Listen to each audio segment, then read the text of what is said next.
Hey, welcome to the Runaways podcast. My name is Cody. We are back for another week. We have an interesting collection this week. We have Fino, Noah, Connor, myself.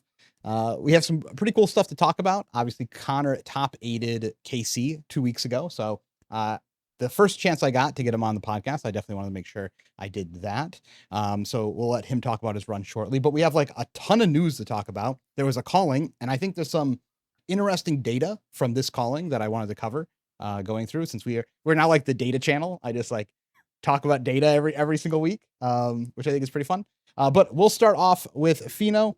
How's it going? You still learning the gravy train? Are you worried that it's going to get banned some cards in the next week or so, or how you doing? I mean, we're going to talk more about bans later, but right before this, I was planning on streaming instead, and my thumbnail was going to be the change my mind meme, and then the thing underneath it said no bans. I don't think any bans are necessary. I have a wish list for bans for both formats, but we'll come back around to that later. But for my week in Flesh and Blood, it was pretty good. I got to play Living Legend. I was really excited about that. Really fun dusting off Dromai. I haven't gotten to touch her in a long time. She's so much fun. Off, man. Come on. Wait, I did not even plan that. It was literally dusty. I hadn't unsleeved the deck since what was it, Worlds was the last time I got to play her. Oh, it was so much fun getting to play her again. I miss the grindy ally deck. It's not the same feel as Enigma or Gravy Bones, but yeah, I had a lot of fun. I can talk about that more later when we come back to LL stuff. Cool. Noah, you were just buying cards before we jumped on today. You're exposing me, man. Spending like an irrational amount of money on stuff you hadn't picked up. No, it was rational. It was 2 digits. It didn't hit 3 digits, so it was fine. It was basically nothing. Okay. Yeah. You're buying in the dip. I understand. Yeah, exactly. So how's your week? I know you played actually a lot of LL this week. Yeah, I was like grinding infinite LL like basically every night, testing with locals, playing games of primarily Zen, Briar, Ira, a little bit of Dromai. But yeah, primarily those, just kind of like aggro decks. I felt always bad about not playing Zen as much as I should have during his heyday, so getting to play him in LL now feels great. It scratches like the combo sequencing itch that I enjoy. Yeah, it's especially fun just like trying to think of the sequence where you're like, okay, I have to activate Zen pretty early in my turn, but I want to think about what I might draw off its levels or draw off the Art of War and like how my resource curve will work out. Can I afford to go to no needles, or like should I hold back because my deck composition looks like I could brick next turn? So I think similar to last time I prepped for LL, just a skirmish, but like doing the preparation effort allowed me to see that the format is actually much more interesting and deep than it may seem. Out of all the games I played, I think there was maybe like 10% of them that were non-games of like one player just completely steamrolls the other. Fortunately, most of those were me steamrolling my opponent. But yeah, there was definitely one instance of me getting obliterated because I told my opponent what deck to play, and then they played it, and I was like, oh, well, this is foolish. I just told my opponent how to beat me, and then they beat me. Egg on my forehead. But yeah, the games were like a lot of fun to play out. It's fine just like having a high power format when both players are doing powerful things. And I think that there's a place for every archetype to work. I've said this in the past, maybe if anybody's talked to me in real life, but like designing a cube for a card game, you kind of want like every archetype to be viable. You want to be able to like have combo, have aggro, have control. And it feels like we really have that in LL now, where like all three kind of styles of how you want to play the game are viable choices to win an event. So I think it would be nice if they banned a few cards, but in general, the format health felt like pretty good to me. I'm pretty suspicious that actually exists once people start actually testing the format. Mm-hmm. I think we push a bunch of those styles out. I think a lot of the slower styles probably get beat out by how good the aggro decks are. I think it's slow in a different way though. It's not slow like I'm just literally going to block every single turn, but it's like slow in a sense of you want the game to extend because you're exploiting the fact that the aggro decks just like run out of ways to win the game, and then you just win when the game gets to like turn 7 or 8. Yeah, that's how I was winning a lot of those games, playing like slow, grindy Dromai. I just pick up their grave and be like, you have a chase and a swipe left. You just like physically can't actually kill me with the cards in your deck, and you're hitting the point of just casting blues now. And that could be said for the other aggro decks as well. I would just block, and they just run out of steam. A lot of the decks just physically didn't have enough total deck damage in their deck to cross the finish line, and they just get nickeled and dimed out of the game. Like, that might change as people optimize their lists more, of course, but like, but same could be said from what I'm doing too. Like, I was literally just submitting a pile of cards that I found on my desk. Like, it was not like a tuned Dromai list with no tuned strategies. I was winging it. So like, also, we're probably going to see bans by the time Worlds runs around, so these decks might get tapered in a little bit. Yeah, I think we'll see. I'm a bit suspicious still if there's ever a Starvo deck that works, or like the new deck and the Icelander deck that's been floating around. I'm like pretty suspicious of those being real in the format moving forward. And then obviously, Oldhim.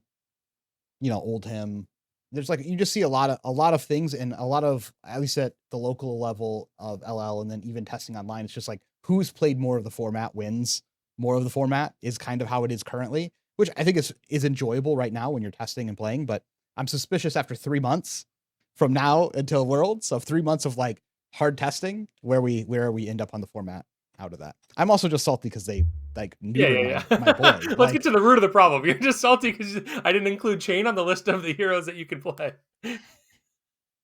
It's ridiculous. He creates the format unplayable in the format. I understand. But no, I had fun. I was testing LL as well. I played Dromai. I thought Dromai was fun to play quite often, and it's so smooth. It was nice. I put all that time into Dromai, but right before Dromai rotated out and didn't get a chance to really play her that much. But I thought that was fun. Obviously, Zen's great. I think Ira's very strong as well. It's just like playing Ira mirrors all day is not fun. So you trying to figure out like what aggro deck is the best tuned aggro deck, I think is kind of where we're at with the format currently. But Connor, did you play any LL? And then if not, we can talk about your run in KC. Yeah, I've been playing some LL. I can any format where I can play high octane, I will. So I've been playing a little bit of DO and LL, but I just love that hero, But yeah, I mean, obviously, Call on Kansas City was pretty sick. I had a good time with that. Made it all the way to top 4. You can see my demise on camera against Jacob Clemens. But everything else was pretty sick, though. I mean, I got to play against one of my I think the highlight of the weekend was probably playing against my buddy Mark Morrison on camera. Mark and I have been like traveling to tournaments and everything for, I don't know, 10 years, something like that. And then getting to play on camera at a calling, and I get to beat his head in. That was pretty fun. I got some revenge for you too, Cody. I know he felled you a couple times too. So, but that was awesome. And then obviously getting to play my feature match against Jimmy Demers, I think his last name is, on camera was also just a really cool match. Pretty interesting. You kind of see how the Dio versus Gravy works out, where Dio just keeps attacking, and then Gravy eventually has an awkward hand or kind of bricks and then kind of dies. But yeah, it was just all in all, an awesome weekend. Sweet. And this is not your first, or is your first calling top 8? Yeah, it's not your first. No, it's my first. It's my first calling top 8. Your first one? Okay, yeah. sweet. I have a couple battle hardened top 8s, also with Dio. One trick, obviously. But yeah, my first calling top 8. It was a tough, an interesting run, because so I played against Gravy first round, and then Brody on Gravy round 2. And so I was like, all right, we gotta lock in. We're playing against the guy at the top of the leaderboard. We gotta lock in and try to beat him. And I was able to get him. But then I ended up losing round 4 and 5. So I'm 3-2, and just trying to make day 2 or whatever and rip off the next 2. And then day 2 just ran into a bunch of favorable matchups, just other aggro decks that were just worse at being an aggro deck than Dio. And I was able to kind of roll through them all. So definitely lucky that I did not run into more slippies. I only played against 2 slippies, and I went 1-1 in the matchup. But against a lot of the other, I played against a couple Syndras, Acilios, Gravies, Prism. The deck just trying to run them over. You went undefeated on day 2, or undefeated. Yeah, 5-0, and then I won my first round top 8, then lost to Jacob on Gravy. But sweet. Did you know going into your? Did you have to win your last round, the top 8? I did. Yeah, for sure. I didn't know I could almost miss. That would have been devastating. I was like, if like the pair, I think it was like if the pair up didn't win or something like that, I was gonna end up in 9th, which would have been. I would have been a sad boy if that happened. But. That would have been ridiculous. X2 9th. Yeah, protagonist Hamilton. You know, you bumped him down to 9th. Yeah. Thank God. You were the real hero. Is it was a real. He was 9th. It was. Yeah, but it was X3. Yeah, it was X3. Yeah. But I would have been so sad, dude. I would have been. I was like, after winning that last round to make top 8, I was emotional. I called one of my buddies. Obviously, it was just like, we did it, man, just crying and everything like that. And then if I come back inside and they give me 9th, I'm just like, okay, I'm gonna go walk into traffic or whatever. I literally posted my tweet about like glazing that you topped right before they announced the top, and I was like, wait. I gotta delete this. I don't want to jinx it in my bubble. I'm just like waiting. Okay, we're safe. Post the meme. So you got to do my favorite thing in the game, which is play top 8 games on stream, which I think is my favorite part of Fab. How did it feel getting to play your first, like, your top 8, your like in top 8 elimination on stream? Yeah. Does it feel different than your normal games? Yeah, for sure. I mean, definitely. And against Jacob Clements, who's like one of the hottest players out there right now. He's just been crushing every event. So I knew going in, like, I really had to try to play as well as I could, and then I immediately just blew it. He like played a turn 0 chum, and I was like, I had a heist and an outpace in my hand, and I was like, okay, if I play this outpace first and then he chums, then I just like don't get to play my heist and then don't get to really do anything else in my turn. So I was like, okay, I'm gonna play my heist first just to kind of like trick him or whatever. And then the whole reason I wanted to play the heist first was so that way if I found an item off the top, I had the extra resource to play it and then still activate Foundry Heart and then heist. And then, of course, immediately there's an item on top. I got punished immediately. And I was just like, oh, no, it's already cascading downhill or whatever. So I was like, lock in. You got this, man. And then immediately just blew it. So I was like, all right, maybe the brights were lighter than I expected. But go ahead, Noah. Sorry. I've just been thinking this whole time. It's completely counterproductive that, like, is your window open in the background? No way. Okay, it just looks like someone's gonna like jump scare me in the middle of the video and just like dive through the window. I'm just waiting for it, man. I'm staring at that window. I'm like, the lamp in the background was scaring them off before. Yeah. Well, the lamp in the background reminded me of a certain video where someone stands underneath a lamp, but I wasn't gonna go there. I'm on the 3rd floor too, so if someone comes through, I'm cooked, dude. That means there's a ninja breaking into my house or whatever. But no, it was awesome. I also got hit with Noah, I loved you on the podcast last week, which is a pretty much tournament staple of someone coming up to me and being like, "You're Noah Bigelman, right?" And I'm like, "No, unfortunately." I don't understand. Look at us. We're finally existing. I don't know. Yeah, we're finally existing and showing that we're two different people. Hair? Sometimes I have no hair, but now hair, no glasses, hair not completely red. So, like, what are people doing? I don't know, dude. I think we're just the same genre. I think that's the problem. We're, but that's funny. No, I just remember walking over. You're like playing on stream. You're playing your top 4 match, and I walk over and I see you have a boom grenade out, and you're like, attack, and then he's like, D-react, and you're like, oh, that's fine. Attack, other D-react, and I was like, it's probably over. I'm just gonna like. Whoever's getting, if you're getting that fortunate against the DO, like on their boom grenade turn to have double D-react as gravy, you're winning this game. There's just it's you're the one. What is it you always say about people like running hot at these things? They're like the most dangerous. Where you're like, I don't want to play against these people that playing these aggro decks that have been doing good all weekend because they've been running hot all weekend. So I'm gonna catch their luck too. Yeah. It's basically like you're running hot and they're running hot, and it's just a battle of who's hotter, and that's about it. Who cools off? Yeah. Well, and the Droz's part too is it was his 2 D-reacts. He only had 2 copies of Blood in the Water, and then just had them both immediately. And I was like, Yeah, no. that's the strat.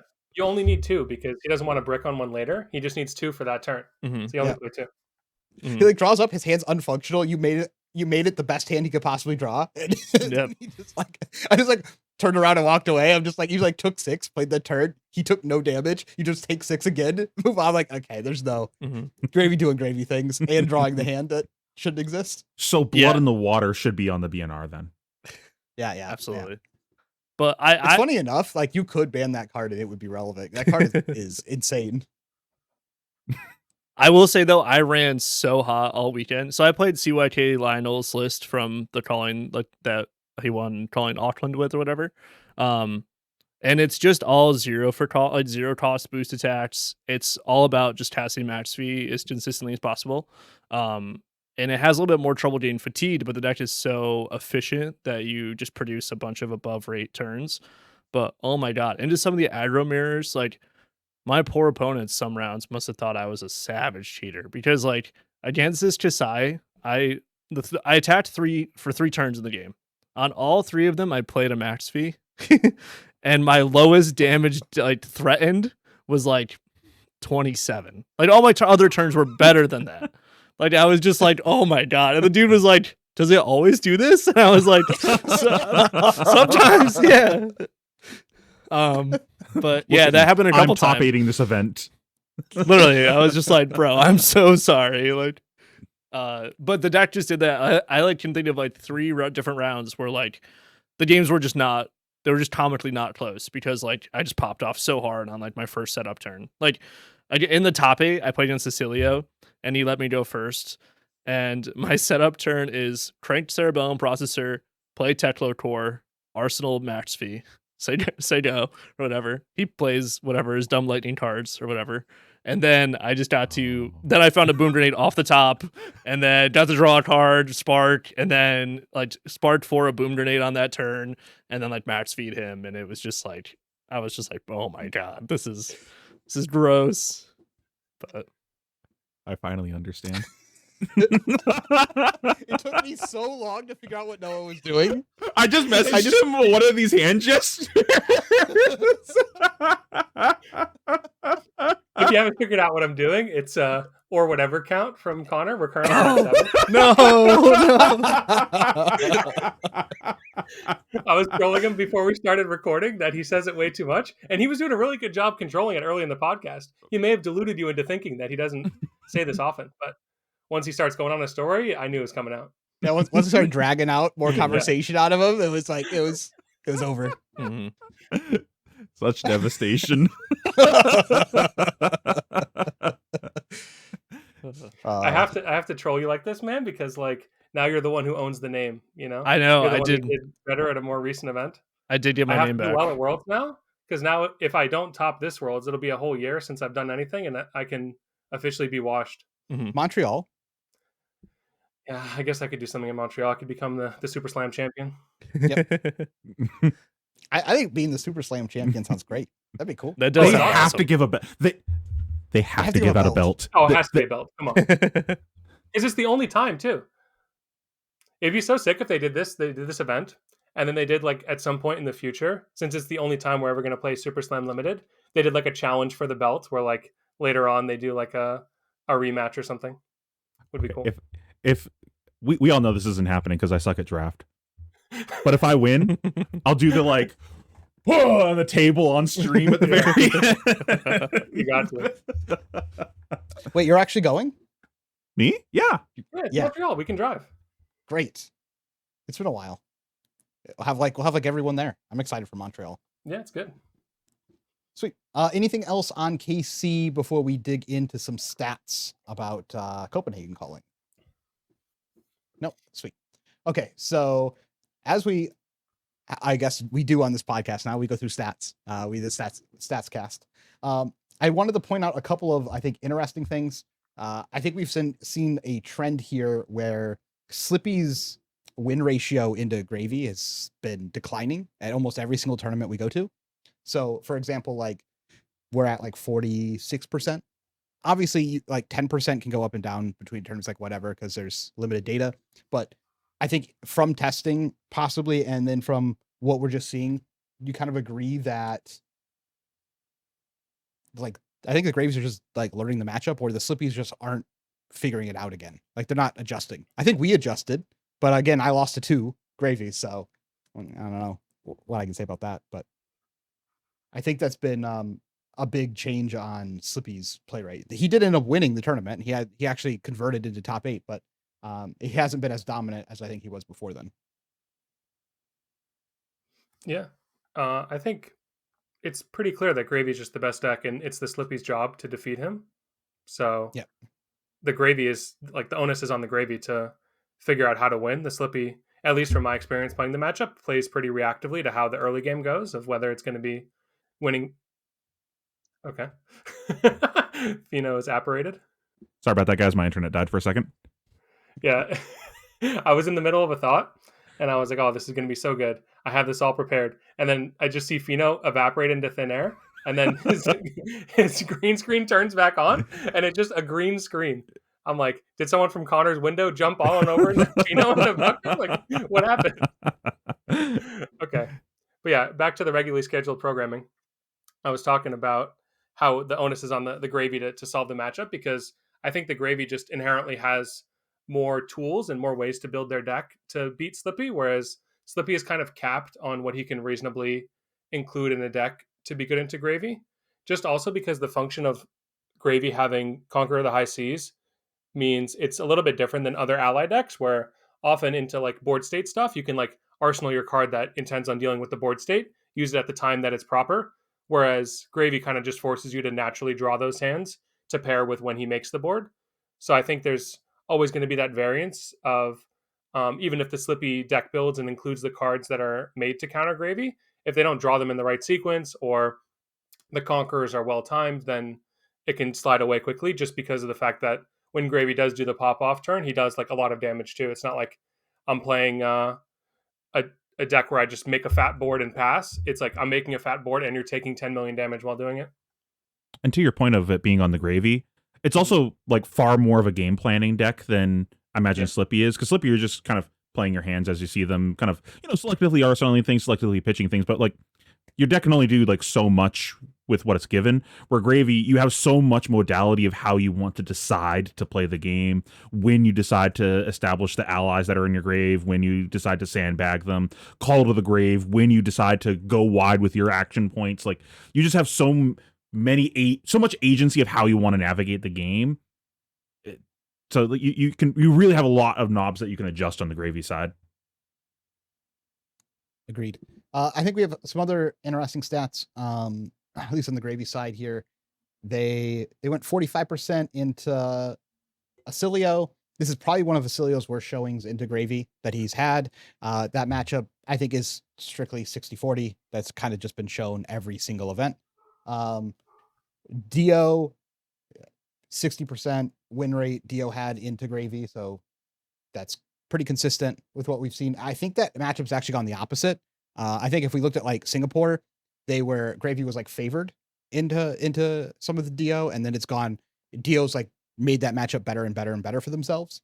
Same with Syndra, another 60-40 match where Syndra is 60 and Gravy's 40. Here's like the really big change is in Ira. I don't know what I want to know what happened at this tournament for Ira. This is the interesting thing. 23% win rate, Gravy. And this is not like it's still 21 games. The only 5 wins, 16 losses against Ira. This is like unheard of numbers. This has not been replicated at any other event, even like close to it. And I think that really held back, in my opinion, a lot of the Gravies. Like, if you just get this loss that you're not expecting to have, and then like you have like a mirror loss or something like that, like you're just out. You're out of the tournament now, when you would expect to be favored or at least 50-50 into the Iras. Something changed. Either the Iras got way better or there was a big gap for all of these Gravies, but I don't believe the big gap. I think the Iras must have figured something out. I think the Iras or the Gravies changed their list slightly. If they sub the Miss Blossom hat and have 3 Miss Blossoms, like now it's on Gravy to figure out how to counter that strategy, and they better do it fast. Okay, go ahead. Sorry. It just could be the Gravies also changed their list, right? Like, same idea. Like, both players could have like knobs they can turn on deck building, and if the Gravy yanks out too much of their tech for that matchup, then Like maybe I'm expecting less Syndra, so I yank out some of the stuff. Yep, agreed. Yeah, I think I was also listening to Breakpoints. Aaron Grace he played Ira. I think he was the highest finishing Ira at Kansas City. And he talked about like actually losing a bunch of games into Gravy because he thought it was so favored that he could take out some of the tech, like Humble and Blanche and those kind of cards. So I'd be interested to see if the Iras just like include those cards. Then when you're whirling Mist Blossom, killing the ally, and then throwing Humble off of basically 0 cards, right? Because you just like drew 2 off the Mist Blossom. I mean that's very strong. So I think if the Ira chooses to play the disruption tech cards that target the Gravy, that they should be pretty chilling. Yeah, that was just my big standout from this tournament. That was way different and had enough actual games like in person for the stats to be semi relevant. Obviously, it's not a ton of games, but it's more than you would typically expect. Like for example, there's a 28% win rate for Gravy into Prism at this tournament, but only 7 games were played, so that's 2 and 5. Like that's not like a substantial number to actually talk about that much. But that one also kind of makes sense because the Prisms changed their strategy for this event. So they probably caught a lot of Gravies by surprise, and I wouldn't be surprised if going forward that's different. Yeah, it might be. We just need way more games to draw the conclusion, but like this is a pretty dominant showing by the Iras to be like, hey, maybe they're more of a force, even though an Ira didn't top 8. That might be something that Gravy needs to look out for moving forward. So that's like a meta adjustment. That's like a big level meta adjustment if that ends up staying the course on Gravy's overall win rate. So I think that's probably important to point out. Everything else for the most part in this tournament, I think seemed normal. I mean, Verdant still can't beat Gravy, so they need to go back to the drawing board on that. I really had a big pop off, and then everything. Slippy again is just the bearer of bad news for everyone. All these decks that beat Gravy, they just don't beat Slippy, and so it's just not good enough. Like if you banned Slippy from the meta, I think Gravy's win rate plummets. Like if Slippy was unplayable, I think Gravy becomes almost unplayable. Wait, maybe that's isn't that like what makes the format good though? It's like it makes it kind of like the triangle of balance, right? People like that when it's like there's decks good into Gravy, Gravy's good into this, and then Slippy's good into this. Like surely that's good. Oh, I'm not saying we need to do that. I just think it's interesting to think about how powerful Gravy is and how good of a deck Gravy is. But it's possible that if we just remove Slippy from the game, that Gravy is not actually that playable of a deck. Or does the representation start dropping too low for the other decks to even be viable? I think the meta becomes really interesting. It's just that almost every deck that Gravy is bad into, Slippy's good into. That makes sense. So interesting to look at like bans that are coming up with this in mind. Say less ban Mantle. I'm down. I mean, I agree. That's the Gravy nerf we all needed. Get rid of Mantle. I mean, it'd be way cooler if they just banned Bonds of Agony. Because then, like, imagine like Mantle as like actually a cool tech option of like, it's come up in the Gravy where I'm like, okay, I want to get Bonds of Attraction here to like hit a card from the graveyard, or I'm going to take a risk because I think I'm losing, so I'm going to Mantle into Prognosis, lose 2 damage, but get the disruption. Like, I think it's actually cool when you use it as like a tech card like that. It just cringe that anything can become Bonds of Agony. Well, let's also be honest. Most of the time, you'd just be using it for Kiss anyway. Or Mantling into Kiss, yeah, but I think that's cool. Yeah, it's okay. Because the thing about Mantling into Kiss, if you actually think about how the game plays out, if you're Mantling, you're usually flicking. So like Mantling into Kiss, then you also don't get to flick the Kiss. So like sure you get Tarantula Toxin value of the 6, but you also don't get to flick twice in a turn. So I think like Mantle just becomes actually like a very interesting card if it's not, oh, I blocked with Bonds of Agony turn 1, so now you just have to be scared of this the whole game. Yeah, I mean, if you couldn't turn into Bonds, I would put red Double Trouble in my deck. Like at least one of. Yeah, exactly. You would actually have like cool one of targets for different situations that that you'd want to Mantle into. I think it'd be like a way more interesting card. And I think that's like probably the intentional flavor, but it's just cringe that because we have so many reactions on our equipment, you just like flick, you Mantle, you pop either your chest or your shoes, and now it's Bonds. I'm into this. I think you sold me on that. Yeah. Oh, okay. But I don't know if ban Bonds is correct. The ban Bonds, yeah. You think that's good? You think that's good? I mean, I think it's definitely a power drop. I had to think about it. I haven't thought about banning Bonds completely out.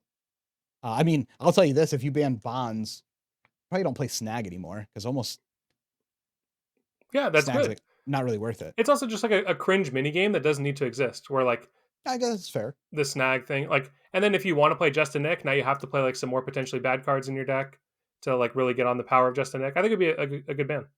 Yeah, because it feels like there's really not much deck building restriction to Just a Nick. It's a meme, yeah. It's like I'm playing these cards already. They're already the best cards, so why would I not play Just a Nick?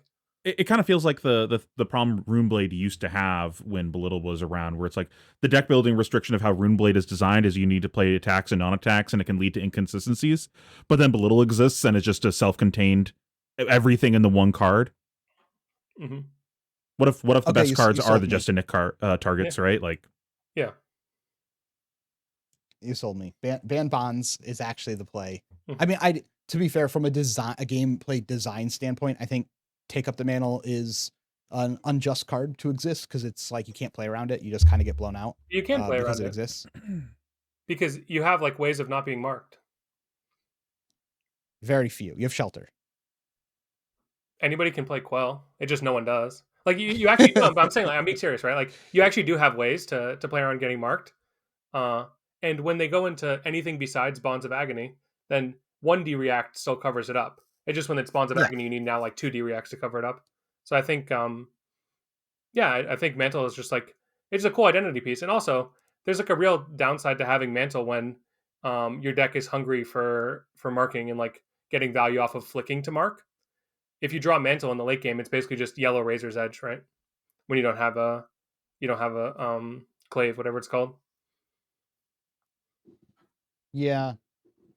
Plus, I'm all for like there being cool and flavorful cards. Like, come on, it's just like it's such a cool card. Why would you hit like an interesting card like that? I mean, I do think the card's interesting. Bonds of Agony is not cool or interesting. It just says cool. You just don't get to play a real game because you don't have this card in your deck now. I could be convinced. I'd have to play without bonds a little bit to see if it's still as cringe. Mm-hmm. It's just I just don't like that you can't. I guess you can't really see when it's coming. It's just like the stuff like the Prowl, like send Prowl, no blocks, die is like semi-ridiculous. How do you die? But it happens less often. Yeah, it happens less often. No, but I'm saying like how do you die? Like how is it different than Razor's Edge? No, that's what I mean. Without bonds, it happens less often. Yeah, exactly. Yeah. So I'd have to play a little bit without it to recontextualize. Mm-hmm. Maybe it is fair without bonds. I think that's cool. You do still have a little bit of the all future stealth cards need to be designed around this being in mind. I think that's a little less of a concern given what it seems like the design space of stealth cards are. Like, let's be real. If we see stealth cards that are better than bonds, what's going on in FAB? Yeah. Like, let's be realistic. Yeah. So I don't know if that's like actually a problem. Realistically, it should just be a toolbox effect that you can be like, I have all these niche things in my deck that I can do. The real problem with Assassin now is like all these stealth cards are just kind of busted. But if you get rid of the most busted one, it's whatever. Yeah, I think it's fair. This didn't mean to go into what should we ban talk, but I'm glad it did. I think that's it's a good take that I don't actually have heard anyone say seriously over anything else. But I think banning bonds would make sense. I agree. I think that's the best gravy ban. You might not actually be wrong. That's the funny part. Is like it might actually be a good gravy ban. Okay. We did see a couple of interesting things happen. We did see Yorl top, like a full fatigue Yorl. They got there again. I will never financially recover from this after shitting on Yorl for like 2 weeks. I mean, it didn't waver my thought process on playing Yorl or not. You still have to dodge gravies. And you have to be a specialist, right? It's like these are people who their whole ethos is fatigue. They love to see the light drain from their opponent's eyes. They thrive on it. And both their names start with J. So I think they have some kind of like affinity towards Yorl. You know, we got Jason and Josh. They maybe there's something going on there.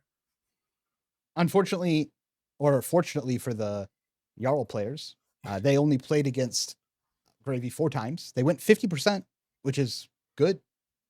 I would be curious to see what that happens if that, improves or is played against some of the top gravies. But you can't you can't deal with like your slippy matchup being 90% roughly is like pretty great. So I understand why it could do well. Wait, so Bonds is the best Bond's ban is the best Yorl nerf. Ooh.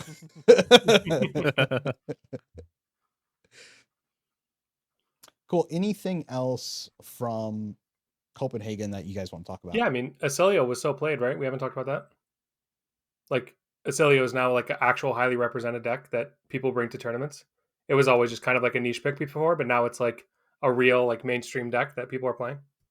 I haven't put Agreed. time into it, but I was saying for a while, I think Ailio is pretty good. Of like, like honestly, if Aurora isn't around, the next best thing to do is cosplay Aurora, right? Like it's that card pool is still really good. Even if you make the hero shittier, the weapon shittier, everything else shittier, it's still the best lightning hero in the game, and lightning we have seen time and time again be really good. The lightning, the weapon's not shittier. Like Volzar's insane. Volzar's like the reason to play the deck. Like you just send spells for 8 for no reason, right? Like it's actually insane. Like Volzar. So this is why I said if you check the tapes, maybe like 20 podcasts ago when like Viserai LL'd, I was like you should play Ailio because it's like you're kind of doing what Viserai is doing, right? Every time you play your card, you're stacking up 1 arcane on your Volzar, but it just comes in a like a different form of now it's coming in for 1 big spell as opposed to like a discharge of rune chance, pun intended. And your spells are also just like ridiculously busted. Like both of them are just on rate that also either draw you a card or get rid of one of your opponent's cards. So yeah, I think Ailio is sick. I just don't have the balls to play it. Like you saw Martin on stream, just like he definitely did not play the game perfectly, but he still like could have won if he drew any card with a value in the bottom right, and then he just explodes in top 8 against Fang, which should be like a free matchup. Yeah, I think if we didn't get Gravy, I would have been on that. Yeah. Yeah, I mean, I have a stack of my Ailio cards right here next to me that are ready to go into a deck. I literally have sleeves that are being shipped over. I should get them on Thursday. I'm going to sleeve up because I'm just like sleeving up decks that I'm interested in playing so I can bring them to locals and whatnot. But Ailio is on that list. Like, I think the deck's good. Blast Oblivion is just such a sick card, man. Like, yeah, Gone in a Flash is cool, but Blast is the real hero. Yeah. Agreed. Anything else? Well, I'll have more thoughts after I stream me watching the coverage. I was planning on doing that today. Cool. Let's talk a little bit about the top 8 change that came in. For the people who don't know, top 8 at Worlds is now best of 3. It's going to be CC and LL. And they will be played. Like, I believe, is it impossible to never play one of the versions? Well, in No. theory, in theory, you could. It could be impossible if you win game 1 and then your opponent's like CC and you're like, nah, scoop. Game 3. You just want to play LL twice because you're that confident. But yeah, they could also just pick CC. So if your game 1 you play CC, the loser then picks CC again, and then you pick you lose and then you pick CC. You could just do 3 CC. Is that possible? I don't think so. Or does it automatically default? I think game 2 defaults to whatever you didn't play in the first one. I'll have to look it up. Oh, so prepared, man. We're professionals. I promise. We're professionals.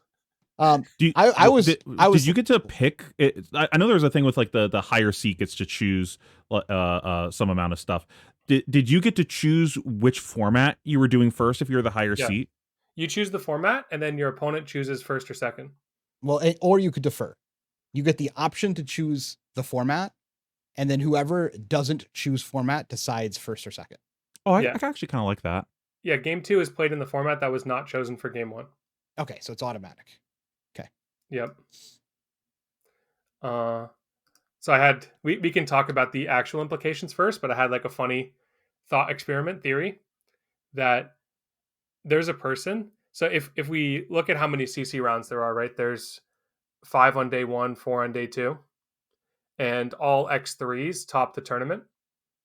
So you could feasibly go 6-3 in CC in Swiss, lose all your CC games in top cut, but win both your LL games. So you go 6-6 in CC, and then your hero gets living legend points for going 6-6.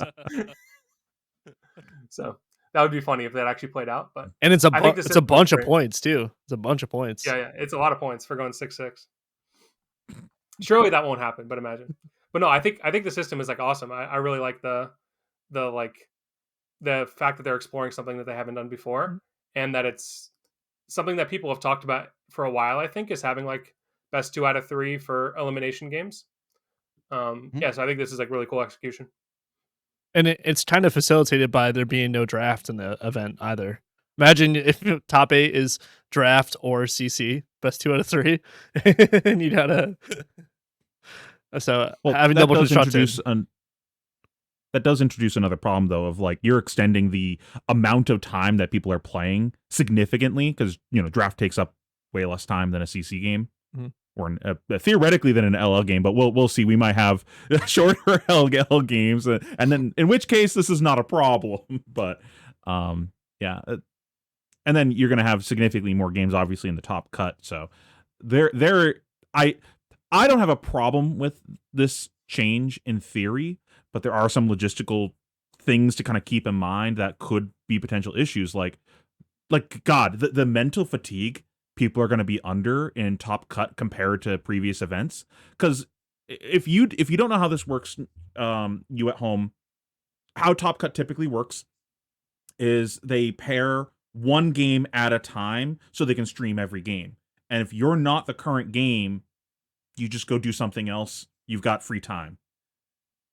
You're probably not gonna like. I can't imagine they're one game at a timing this with this No, many they're not. games going on. It's just impossible. Mhm. So it's just going to be back to back to back to back, and being significantly more games because this is going to be a maximum of 9 rounds that you're playing in Top Cut if you make it all the way to the end and you go to best of 3 every time. Versus before, it's you play a maximum of 3 games with a massive break in between each usually. So that's a I think it's big awesome. mental Dude, burden. the mental break sucks ass. I can't stand it. It's so weird to just be like, okay, you're on like third game of the day, so you still have to get to the event hall early because they don't tell you until you actually get there what game you're going to be on. And so you get there and you're like, okay, I just have like 3 hours to fart around doing nothing. Like I want to play. I came here to play Fab. What am I doing?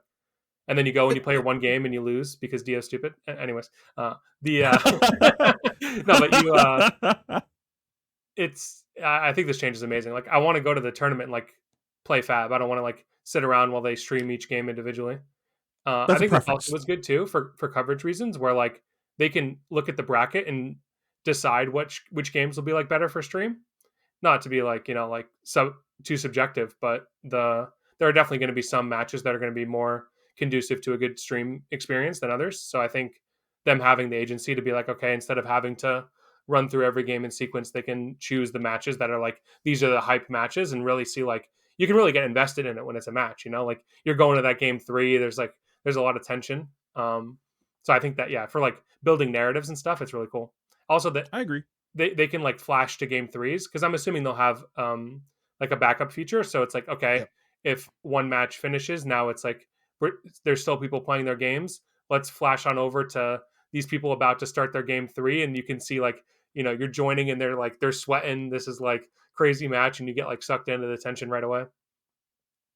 I I think mean, though they that's a bit of a preference from you though. Like Agree. I agree. I'd like to jump into my next game right away, but not everyone feels that way. Some people want the break, and you also have to consider that there's advantages to that of you can use this downtime to prep for your next game, and now there can be some amount of unequal prep time that people are going to get because if you finish in 2 games you're going to have time in between that and your next round because I imagine they're going to say all of top 4 has to finish before we pair Yeah. the semis. So some people will get extra prep time for their next round that others won't, which you could say is unfair, but I don't know if that's actually an Okay. issue. Counterpoint of it being unfair. It's way more unfair with the current system. What if you just like draw the short straw and you have to play at 9 a.m. compared to someone who gets to play their first game of top 8 at noon, right? That's just like you have an unfair advantage there, I think, of like getting more time to prep in general of like someone else in top 8, not of your opponent, but of someone else in top 8. And I think that we've talked about this before on podcasts of like it's actually sometimes a good thing to play decks in tournaments that finish games fast if you're someone who like wants to take a break and reset. Maybe don't play the Giga Fatigue Yorl. So I think that's just like that's something you come into the tournament knowing that I'm going to be playing this slog. So that's just like something I have to prepare for beforehand. Whereas the old streaming breakup of like you don't know when you're going to play was kind of out of your control. I mean, Yeah, I don't think it's like objectively possible. bad. It's just it is a change. Yeah, it's changed. Sorry, Yeah, I agree. Sorry, Cody. I was gonna say it's possible that they just do 2 matches at a time. So they just like it's still kind of segmented. So they're just gonna do like backup stream, mainstream, get both of the games recorded, and then the next 2 people go. And then once those games have resolved, then it's 2 games, and then it's 1 No. game. Why would they not do it that way? Because they need to recorded leave of at a everything. certain time. That is way too many games. Like how you're saying It starts at 9 in the morning. What are you talking about? You're running 2 games at the same time. There's only 4 games in top 8, then 2 games in the top, and then 1 game in the finals. So we're only going to be recording 7 games. Yeah, normally it's 7 games. With you doing best of 3, it's a maximum of 9 rounds. But if you stagger them, now we're adding even more. Like people need to like wrap up and leave, and they have to clean up the hall and stuff, and still run the ceremony. Like that just won't finish in time, which is like potentially an issue. As is with this, without staggering it, there's a chance that things don't finish in time, especially if you have like some amount of games like taking forever to finish. Just like this is untimed. There might be multiple fatigue decks. We don't know, but like it just being 9 rounds, and we assume each game's going to go to 55 minutes or whatever. This is going to go on for a long time. Well, they might enforce you actually have to make moves within a reasonable time. Like the amount of time people tank in top 8 games is astronomical. Like because everyone basically goes, "Oh, I have time to actually think about everything. I'm going to play slow." And it's like we could just not let people do that. Like cuz that's not how you're allowed to play in any other round. Like they could actually enforce it. Now they probably won't cuz that's been the history of things, but they might have to. We already have issues with this with the battle hardened though, of like we all go to these events, and we have friends in the battle hardened still, and then the people running the event are just like, are you family, like literally family of this person in the event? No, get the fuck out. Well, and this happens at every event. It doesn't happen anymore. They capped battle hardened, so battle hardened ends like real early now. Okay. You're just not allowed to play in the battle hardened. That's the difference now. They just turn a bunch of people away. They say, "Oh, you didn't sign up for the calling and the battle hardened at the same time. Nope, you can't play the battle hardened." Okay, but you at least know what I'm talking about. Of like, that you already had a time issue with one thing. If you stagger these games, like you're saying, you're adding multiple hours onto this. Yeah, I mean, if you also have to do this ceremony, you would run into issues that way. I mean, they're only going to record. They're going to record 2, I guess, of the game, 2 of the top 8 games, and then they can record both of the semis because they can do them at the same time, and then one of the finals. So you're just missing 2 games. Is essentially how it would work. What do you? What's your over under on how many people are going to need bathroom breaks in between games? Like everyone? I know I would. I know I definitely will, because like my routine at tournaments is literally every round I go to the bathroom. So like surely that natural body clock is going to kick in between games, and it's like we're going to get a nice commercial break. But they seem confident, I guess, that they can do it. They're the ones who are putting the format together. I mean, I think the format's awesome. Yeah, I love it. Yeah. I can't wait. I hope I get to experience it. Yeah. I wish I could play Chain, because like they just keep making the format better. They're just like, hey, by the way, you get to play LL again. I'm like, oh, by the way, LL is also part of the top 8, and it's like best of 3, and you get to choose what format you play. And I'm like, really? But I can't play Chain? No, Chain. We're gonna nerf that. You know, it'd be cool too. So the way they currently structure the prize is that the winner gets multiple prize cards, like presumably one for your CC, one for your LL hero deck. Yeah. If like the person who lost got the but they still won 1 game in a format. Like say for example, you play like 2 LL, 1 CC, like they get the one for the format they won. That'd be sick. My computer hates me today. Sorry about that, guys. So I was talking to one of my L2 judge friends about this. Now, again, I want to preface this with, I don't actually have any problems with this system. I think it sounds interesting, and I hope it goes smoothly. But there are potential kinks in the system that might need ironing out, or could come up that they need to find solutions for. So my judge friend sent me a list of some things that he's like, currently talking about with the other judges, trying to figure out like how we can fix these type of things. So I have a short list over here. The first one was the player fatigue thing that I was already kind of talking about a little bit earlier. It is a lot more games that you're asking all the players to be playing after they've already played like 15 rounds of Swiss or whatever. 2, the streaming recording limitations of it. We were talking about a little bit of how we're going to kind of stagger the stream or whatever. I'm assuming they're going to do stream backup stream, but we're not going to be able to do the normal thing of streaming every single game probably. There's the venue limits that we were kind of talking about earlier. Like, are people going to get kicked out? Like, can we even finish this in time? He was saying typically the venues are rented till about 10 p.m. on Sundays, after which everyone's kicked out. So is that going to be a potential issue? Deck checks and deck swaps. If a player uses the same sleeves or same hero between CC and LL, there's a higher potential for errors. Then same thing with deck content errors. Say both your CC and LL deck use the card Command and Conquer. Do players need to own 6 of this card, or are you going to be swapping the 3 in between the 2 decks? That's potentially a problem. That's a big one that they need. Yeah, I think also you can definitely tell, like, if you've played with like katanas or any sleeves that like only last for a short while. If you have, like, say you sleeve both decks at the same time from like 2 boxes of sleeves, but then you play 5 rounds with your Command and Conquers, then put them into the LL deck with the same sleeves. Yeah, sure, it's the same sleeve, but those 5 rounds of wear, you can definitely tell. This is not going to impact me, but I really hope that the change, like the policy for this, is not just, you need to own the full deck in its entirety for both. No like, you need to have duplicates between the 2 decks. You cannot swap cards in between. This game is already expensive enough. Like, the optics for that are going to be terrible, of just being like, you just need to spend an extra couple grand on this event because we're asking you to own 2 There's playsets of 0% every chance card. they're going to do that. I cannot imagine any reality they do.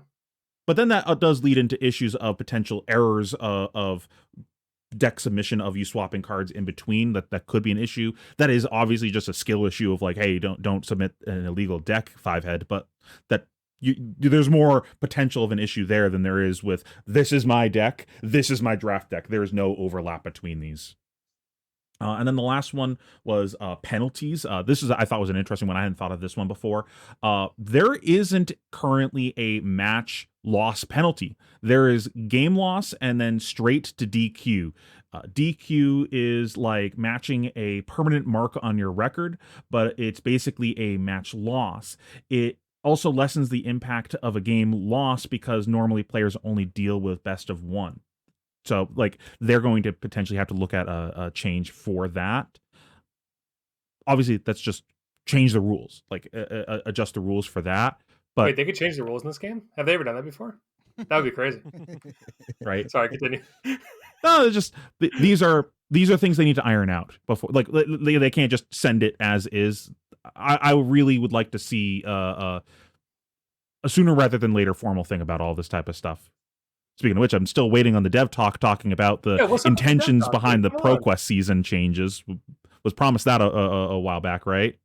Surely they have to give us a dev talk with the ban list. Like, once we hit September, all will be revealed. I'm hoping. Also, this weekend's going to go crazy, right? We got like PoE 2 new league drops Friday. Then we got the last week of like the skirmish LL stuff. Fino and I are going to be playing, and Connor actually, are all going to be playing in the AGE at Grave Troll. And then on Monday, we got the ban list. Like, yeah, it's looking like a nice weekend. And we have the day off because Labor Day in America. It's great. Yeah, we'll have content next cast. Yeah. Yep. And then it's just like we get to go to Montreal in like 2 weeks after that, which will be sick. Then we don't do anything for a while. But to be fair, no, then we get ProQuest 2 weeks after that. You get 1 ProQuest. You get to go to your 1 ProQuest. Stop. We've talked about it way too much, man. We're going to be playing the whole season. We're going to scrub every time. It's going to be some juicery. I can already feel it. I'm definitely not winning my first event. I'm just going to put that out there. I'm not winning the first event that I go to. 0% chance. I already booked my flight, so like I'm down to like lock in the invite and not worry about it after that. That'd be kind of silly if I never get the invite. But also part of me kind of wants to get the invite early so I have 5 weeks to complain about it. Just be a salty little bitch. You'll just see me every single weekend streaming instead, and just the title just gonna have some salty nonsense in the thing, streaming because I can't play ProQuest season.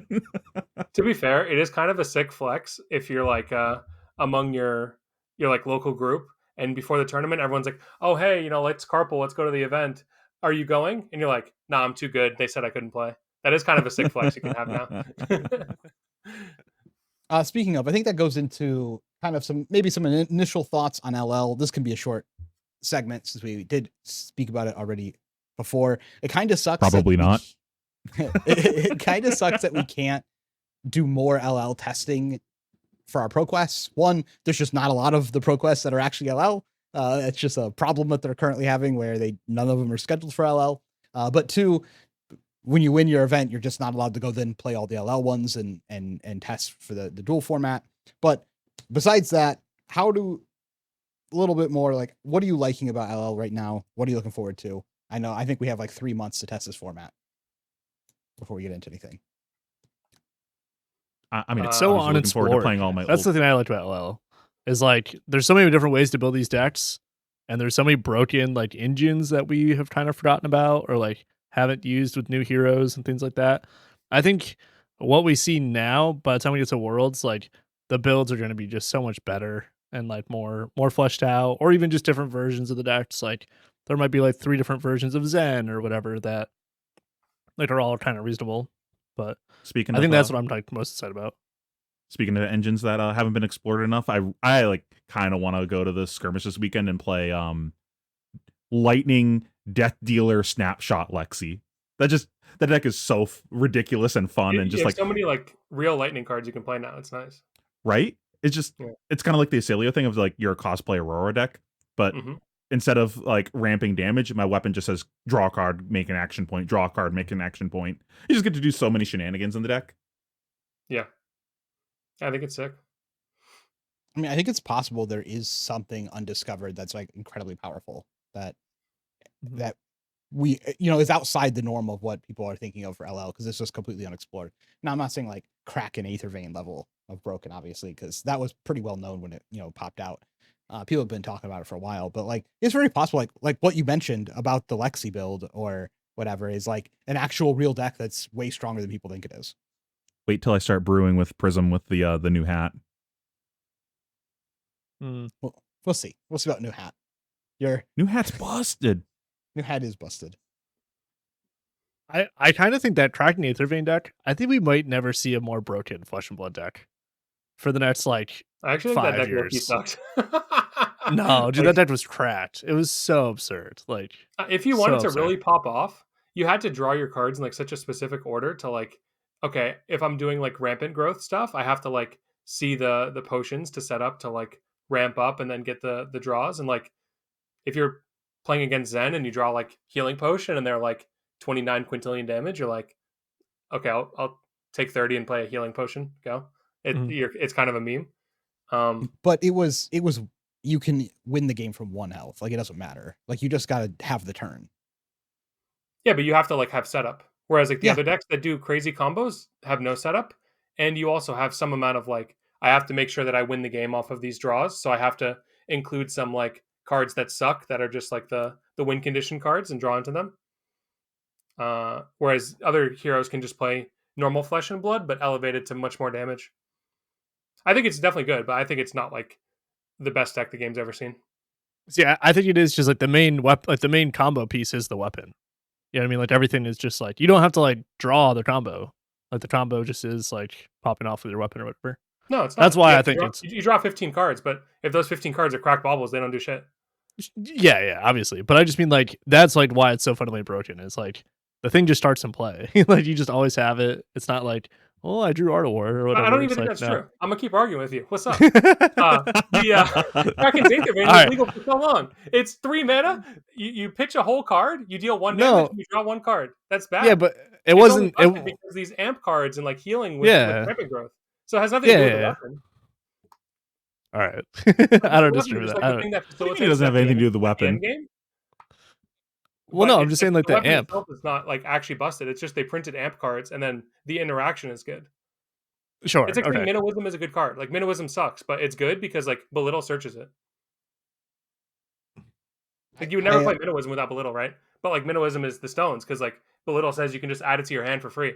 If they printed Minnowism with the text, add this card to your hand for free at any time from your deck, obviously it'd be busted. Sure. I don't see how that fits the argument, but I agree. I was talking really loudly, so I have to be right. Okay. That is a good strat. Yeah. You're You just taking overpower your Lucas's opponent place with in the volume? argument. Yeah. Lucas isn't here, so you're doing his thing. Yeah, exactly. You just overpower with volume and intensity, and the opponent is defenseless. I've never defeated Noah in an argument ever. Him Wait, is and this why I win Yuanji, games of Flesh and I Blood? never got him. You just talked really loud. That might be true, actually. Mm-hmm. Like Noah and Yuanji, both the way that they argue, it's too pointed for me, and I just immediately fold. I'm like, no, or whatever, or whatever, Or whatever.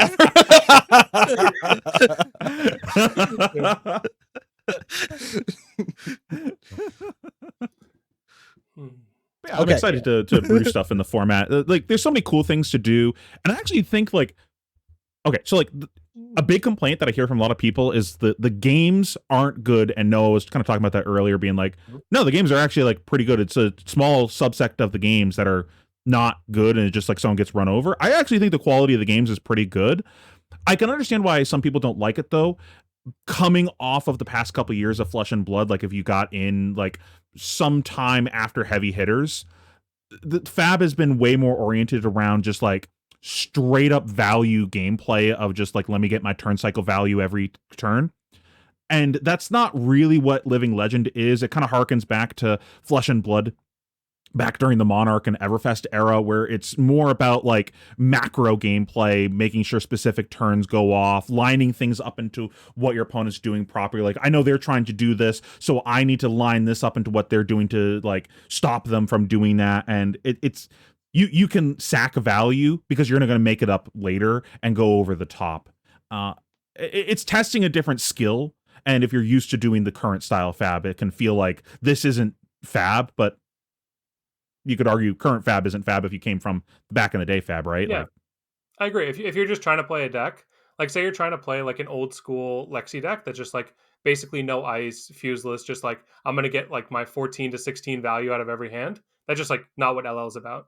You're not gonna win with a strategy like that, even if that would be good in like the current format of just I'm consistently going above rate. Here it's often about enabling your own macro strategy while preventing your opponent from enacting theirs, either by putting them to 0 life points or by disrupting their hand. I think people just don't like the fact that, and this happens, like you'll be playing against Briar and they just untap with 5 cards and they just deal like 30 damage to you. Or the opposite, they untap with 5 cards. They look at you and they go, make a rune chant, swing my weapon for 2, like play a bunch of cards that don't do anything, pass. And it's like every turn feels like you're holding a like a bomb and you're not sure if it's going to go off this turn or not. So like from the opponent's side, you're like watching them, you're like, are you going to 30 me or are you going to do like nothing? Oh, you did nothing? Okay, great. And then move on with your life. I think people just aren't used to that type of feeling where you can just die out of nowhere. Like one bad hand in that's your opponent's go turn, you can just lose off the back of that. I think that might be mitigated in deck building, but we will see if that ends up being like, possible. If you reframe what a bad hand looks like, Mhm. like maybe a bad hand is like I drew a bunch of cards with no go again when I had tempo and they're all red, but that means like okay, I pitched 2 reds to play CNC. Yeah, it's a bad hand, but like now my opponent doesn't have that 5 card crackback. So Yep. I think if you just build to like your failure state is still something that delays the game another turn cycle, then you're probably fine. because a lot of the format too is multiplicative scaling damage, where typically the cards in your hand are worth more than they on average are with more cards. So like your 5 card hand can be worth 20 or so. You take a card out of that hand, you disrupt them a little bit, the average value per card drops from like 4.5 or 5 per card to 3 or 2.5, and they aren't doing the nutso stuff once you take some cards from them and you force them to play fair Flesh and Blood. Yeah, the kind of the big thing about most of the aggro decks is like the anthem. You could view like Boom Grenade is also kind of like a ghetto anthem of like it's something that gives all the attacks on the turn and on hit. But yeah, the other anthem being like Shenamount Heroic, Art of War, Stubby Hammers, those kind of things. So like yeah, like Fino said, if you're just strictly reducing the amount of cards in hand, then these anthems by the same token get less value. Agreed. Boom. Knowledge. Do we want to segue into BNR talk? We can do a little BNR if we want. If we're like what our predictions are or what we want to happen. what do we think should happen? What do we want to happen? Just like Okay. because What I like want to I have happen is some literally LL just thoughts. yeah. What I want to happen for CC is just the 2 cards. It's just Chum and Bonds of Agony. I think that would be cool. Those 2 cards get banned, and life is better. I've heard several people, including another podcast, talk about, I think, making Chum a legendary, and I really like that First idea. mate. But a lot of people have mentioned it, and I think that's a good idea. I want them to still have a Chum. I don't want them to have 3 Chums. Okay, sure. If this was a put Chum digital on the card list game, of- yeah. if this was a digital card game, great. I'm all for that.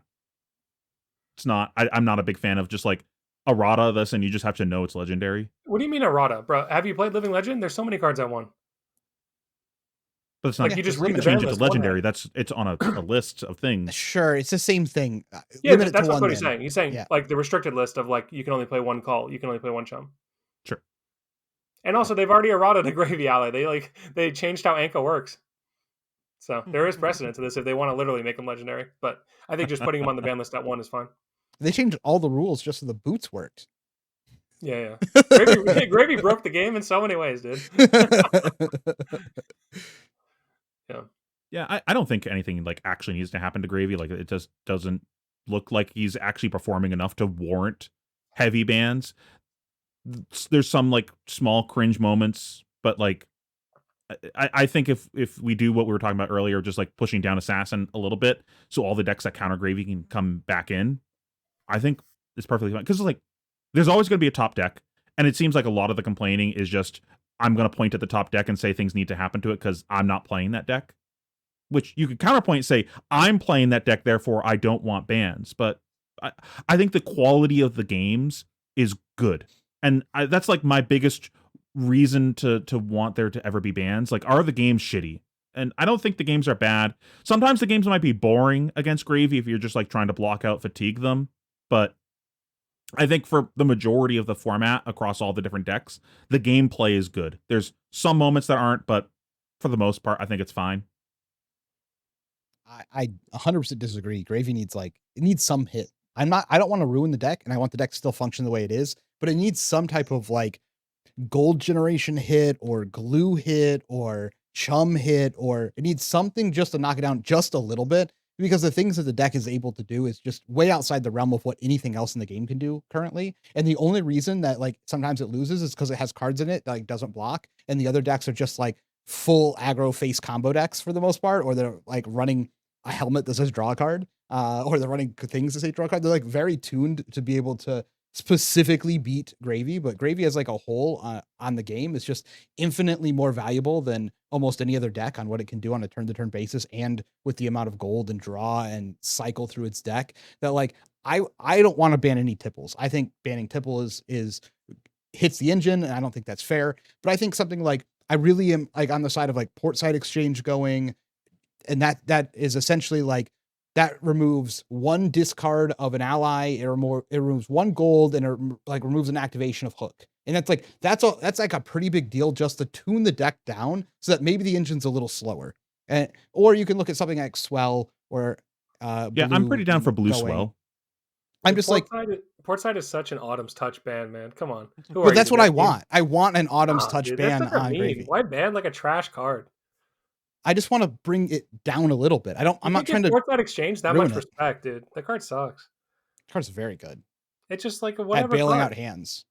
Yeah, it bails you out, but I'm saying it's not like an objectively good card. Like you should just ban the cards that cause imbalances when they're played.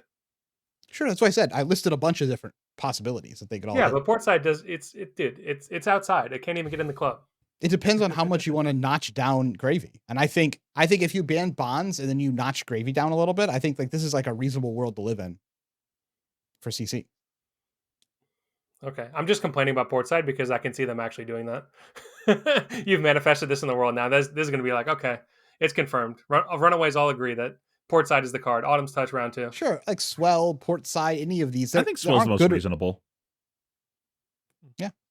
I'm fine with Swell Blue because it just leads to a lot of their busted turns because it does both the things. I think they should like try to avoid cards where you just hope your opponent fails. I think I've talked about this before of like, there's some cards where I'm like, wow, I'm an evil person right now. I'm looking at my opponent. They played a card, and I'm like, please fail, fail, fail, fail, fail. This is like I'm repeating like JoJo style, like the text popping up, like fail, fail, fail, fail, fail. Scabskins. Yeah, Scabskins, exactly. Like, Yeah. please, one. Like, so many times, I'm just like, yes, I hope you have a bad outcome, which is like, I don't know. Fab is like a pretty like inclusive. Like when I'm playing the game, I'm usually like having a nice chat with my opponents. Like we're both enjoying ourselves, and then like all of a sudden you just have like this. You have like some cards that are just, oh, I'm now like a complete enemy of my opponent, and I wish that they have a bad day. I'd also be fine with chart. That reminded me. Like I'd Yeah, be fine with chart, a chart perfect example. going. Yeah, you're talking about port side, dude. Come on, hit the real problem, which is chart. Why is there a card that just you play a blue and the worst, like, I mean, obviously the worst possible outcome is you hit 2 reds, but I think you just you pack up your cards and go home if you're that unlucky. Break yeah, line, chart, hit both of those. Yeah. I'm fine with like that those going. However you want to notch it, but just notch it. Just don't. I don't think hitting tipple's correct. I think that's like you're really kneecapping the deck when you do that. Yeah, I think there's like some problem. This happened with Codex of Frailty too. Where like I'm pretty sure Codex of Frailty and the Ninja Bonds of Ancestry, I think it's called, where like they reveal them super early from the set, and we're like, wow, these cards are super busted. And that was the same thing with Chart and Chum, right? Both Chart and Chum were like the cards they revealed super early to like get us in, and we're like, wow, these cards are crazy. And then, yeah, they are crazy indeed. Yeah. We were correct. These cards should probably not be cards. Anything you think should be banned, Connor? What do you guys think about? What do you think about I Have Ophidia? I'm kind of worried about I Have Ophidia price wise. Also says Fable, get it out. Well, I mean, just like for pro quests, like now it's going to be kind of a card availability thing. Like, yeah, I don't know. The card's kind of broken too. Like, it's pretty good with gold. Like, it's pretty gross. We all think Fables should be unplayable. So, yeah, I mean, I agree with that. I agree with that in general. But I just like, what do you do now? It's like cards already hit X amount of dollars. I think it's fine because like also like LL is more common now, and you'll be able to use it in other formats. You should make Fabled be LL cards. It's like an easy solution. Just like Fables aren't like CC cards. Mm-hmm. I don't think you actually can do this. Like we want that to happen. Like if money is fake and like nothing matters other than the balance of the game, sure, get rid of it. You can't just like ban this Fable that all these people spent money on. Like you're gonna have people like in the streets rioting and quitting the game. Like that's not like a real thing that can happen. Yeah, I know you can't do it, but I would love it if they did it. I think they gotta rip the Band-Aid off at some point and make him just LL cards. Maybe you do like Heart and Eye at the same time. No, it should just be all of them. Like you can't just do one or two. It's got to be like we're just making a rule change where Fables are LL cards. Like you can't play Fable cards in CC. Well, like as from like the what Living Legend is and with the restricted list and all that kind of stuff, like hitting the first couple kind of made sense to me because like I don't know, I just come from Magic, so it's just like the power card from the first set is too good or whatever, and like you can kind of do that with the first 2 sets between Eye and Heart. I wish our Heart is also just gross. Yeah, just like EDH cards, basically. Like this doesn't matter for anyone. But Heart is also kind of a gross card. But every Fable is busted. They haven't made them worse. Not every Fable is busted. Deathmatch Arena, come on, it kills library. It kills the most broken card in the game. Kill library, come on. Normally you have to pitch 2 yellows. You're just upset that you lost literally to the card Light of Soul in several games. So many tournaments, man. So many tournaments. They've said, no, you don't win this tournament. I am too powerful. I reveal the top card of my deck. Another card. I'm hoping my opponent fails. Okay. To all the people out there that are haters to me that say, I just want Scabs banned because I'm an Illusionist player, you can take my library and my Light of Soul. In return, get rid of Scabs. I trade. You don't even play Prism. You don't even like Prism. Shh. They don't need to know that.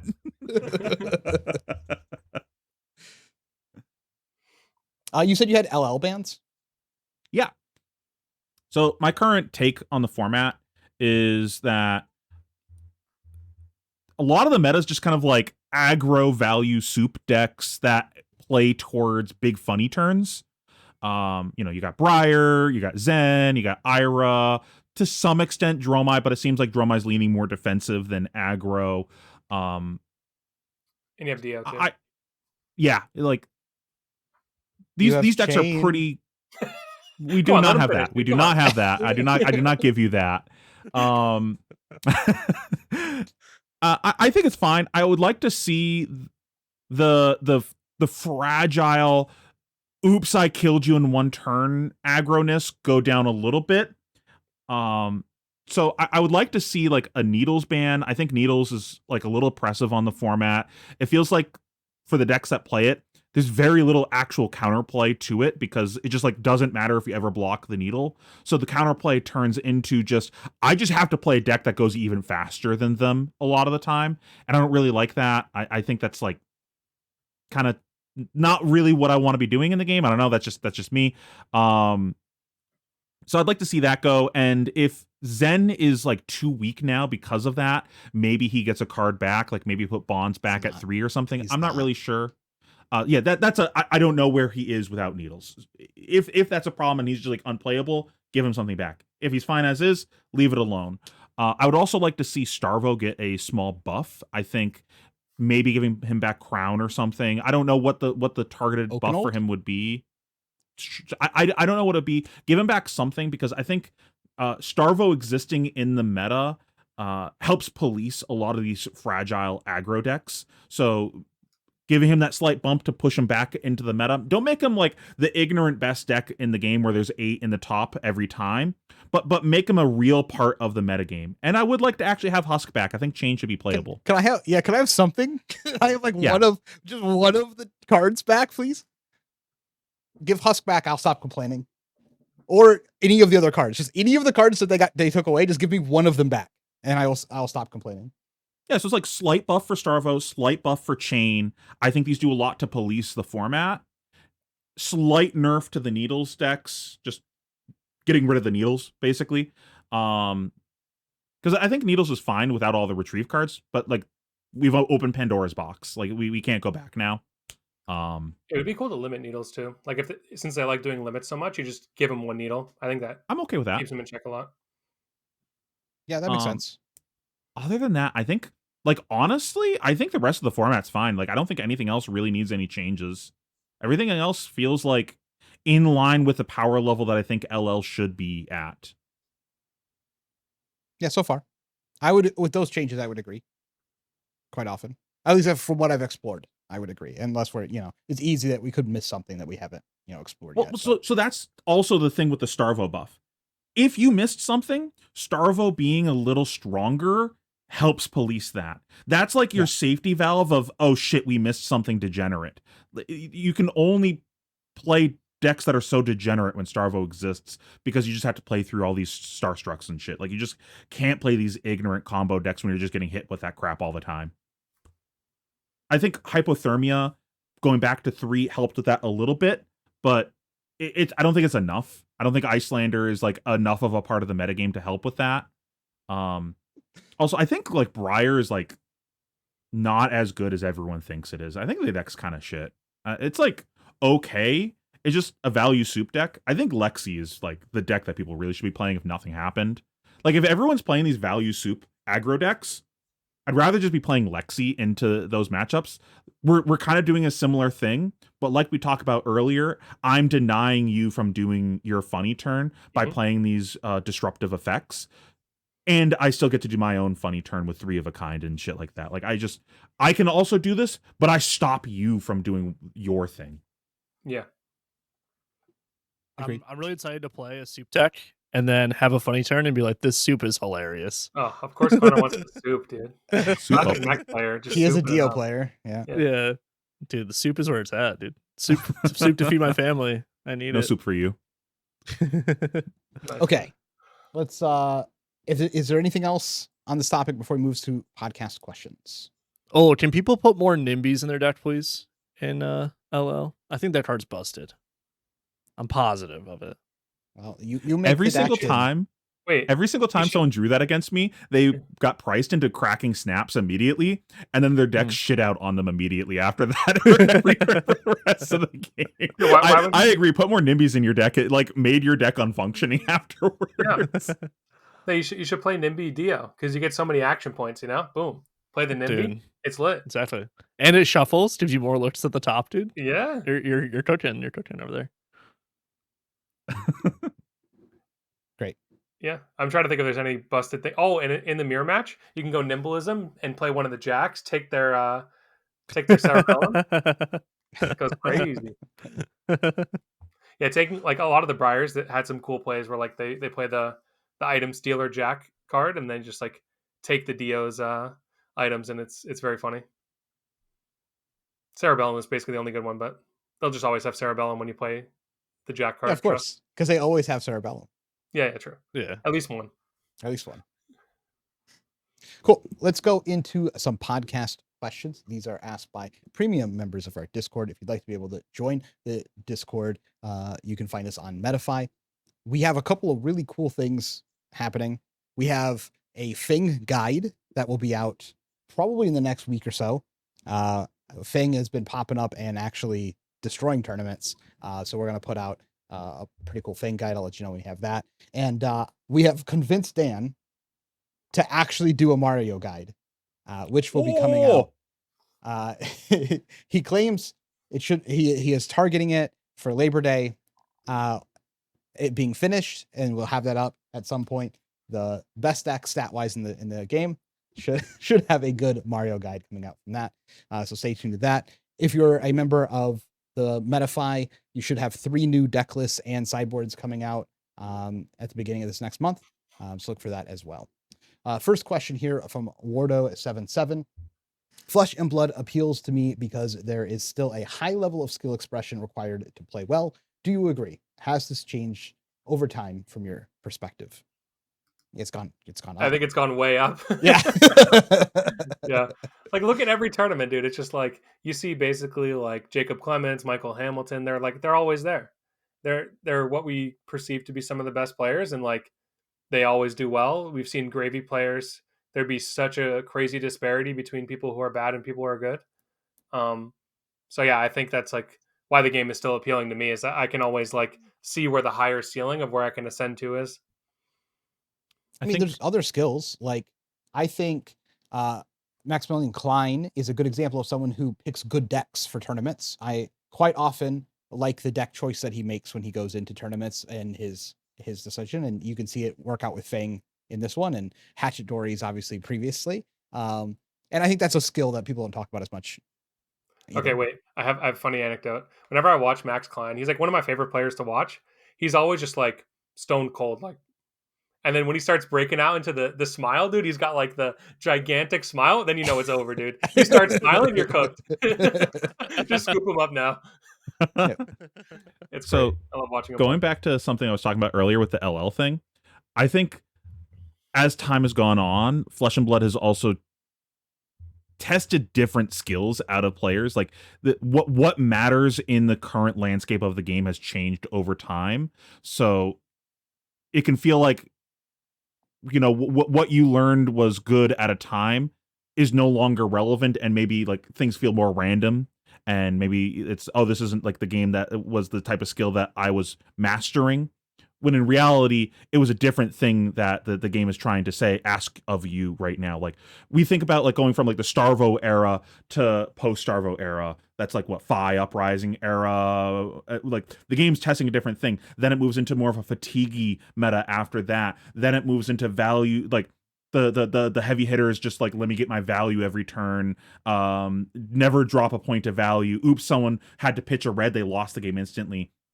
Now we move into now where the game has changed again of what it's testing out of you. So I think that's another big part of the overtime with this. Agreed. I think, yeah, I mean, it requires more skill, I think, than a lot of other card games that I play.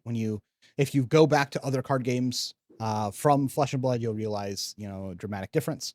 And I think it's only gone up or changed. And I think both of those are technically going up. So if you build up people to be used to playing one way, and then the correct way to win is to play a different skill, then I think that is the same as skill increasing, because you're now asking them to learn something new. Mm-hmm. So, but then that Cody also builds upon the previous skill. Yeah. Like now you have both. Sorry, Connor. And with you saying go back to other card games, I played a Magic Online tournament last week, and 2 games in a row I didn't draw my 3rd land, and I spazzed so hard. I forgot. Like I was like, It's I just used to live this way. I just used to do this all the time, just like brick off and then just be dead or whatever. And like I just can't do it anymore. I'm like, I found a better way. Like I tell all my friends to still play Magic. I'm like, there's a better thing out there. You don't have to do this to yourself anymore, guys. I've seen the light. Come follow me, please. But it's just so brutal. Carper asks, what would you guys think of some sort of free, regularly updated, comprehensive database or wiki aimed at new players that compiles basic game plans and tips for each matchup? Sounds great. Who's going to make it? Yeah. Who's doing this for free? Yeah. Also, yeah, I mean, yeah, go ahead. I have one negative to this. I think if you're trying to make it user friendly, like new friendly to the game, and then at the same time you're telling them how to play matchups, I think you're actually hampering all the new people who go by this, because you're essentially not allowing them to build the skills to explore on their own, to find out how to beat matchups, because you're telling them how they should play it. And if you're ever slightly wrong, and we have found in multitudes of testing that people approach the matchup differently, then you're just like actually hamstringing people at the beginning of their FAB venture. So there are some negative sides to something like this because of how hard it is to come to a consensus on how you should play a matchup. It's also fundamentally impossible, because how you should play a matchup is based on how your opponent's playing a matchup, and then they should be responding to you. So like, you can't ever say, okay, to beat Gravy you do this, and then when you go to the Gravy section of the webpage, you say to beat Slippy you do this, because like those two things are at odds. Both players can't win if they execute the strategy. So I think what would be cool, again, I'm not doing this because I'm lazy, but if there was some free database of just like how to play a hero. LSS does some articles, usually when the hero first comes out, of like, okay, here's kind of like the basic game plan, right? In the armory deck, they kind of give you like a clue of like, okay, here's what the hero does. So I think maybe this, if anyone would do it, it would be like the actual official company, kind of like how Majin Bay does like the dev update. There could be like when a new hero comes out, maybe after we've had a couple weeks of seeing players play it, there could be someone else on the channel who does like their own version of the video of just like a, you know, hero update video of here's how players have been playing the hero. If you're interested in jumping in, here's like what top players are doing, and here's like how they're finding success in terms of card choices and overall strategies of the deck, without getting into like, here's how to play a matchup. Yeah, I mean, but at that point, the people who are consuming that content are already not really new players. So like a different type of invested player. And so like, it's really hard to aim content like this at new players, because anyone who would actually seek out and look at the content is not going to be a new player for long enough for any of this to be relevant. It's better off that they're looking at higher end information anyway, that they can grow into, because that would last longer.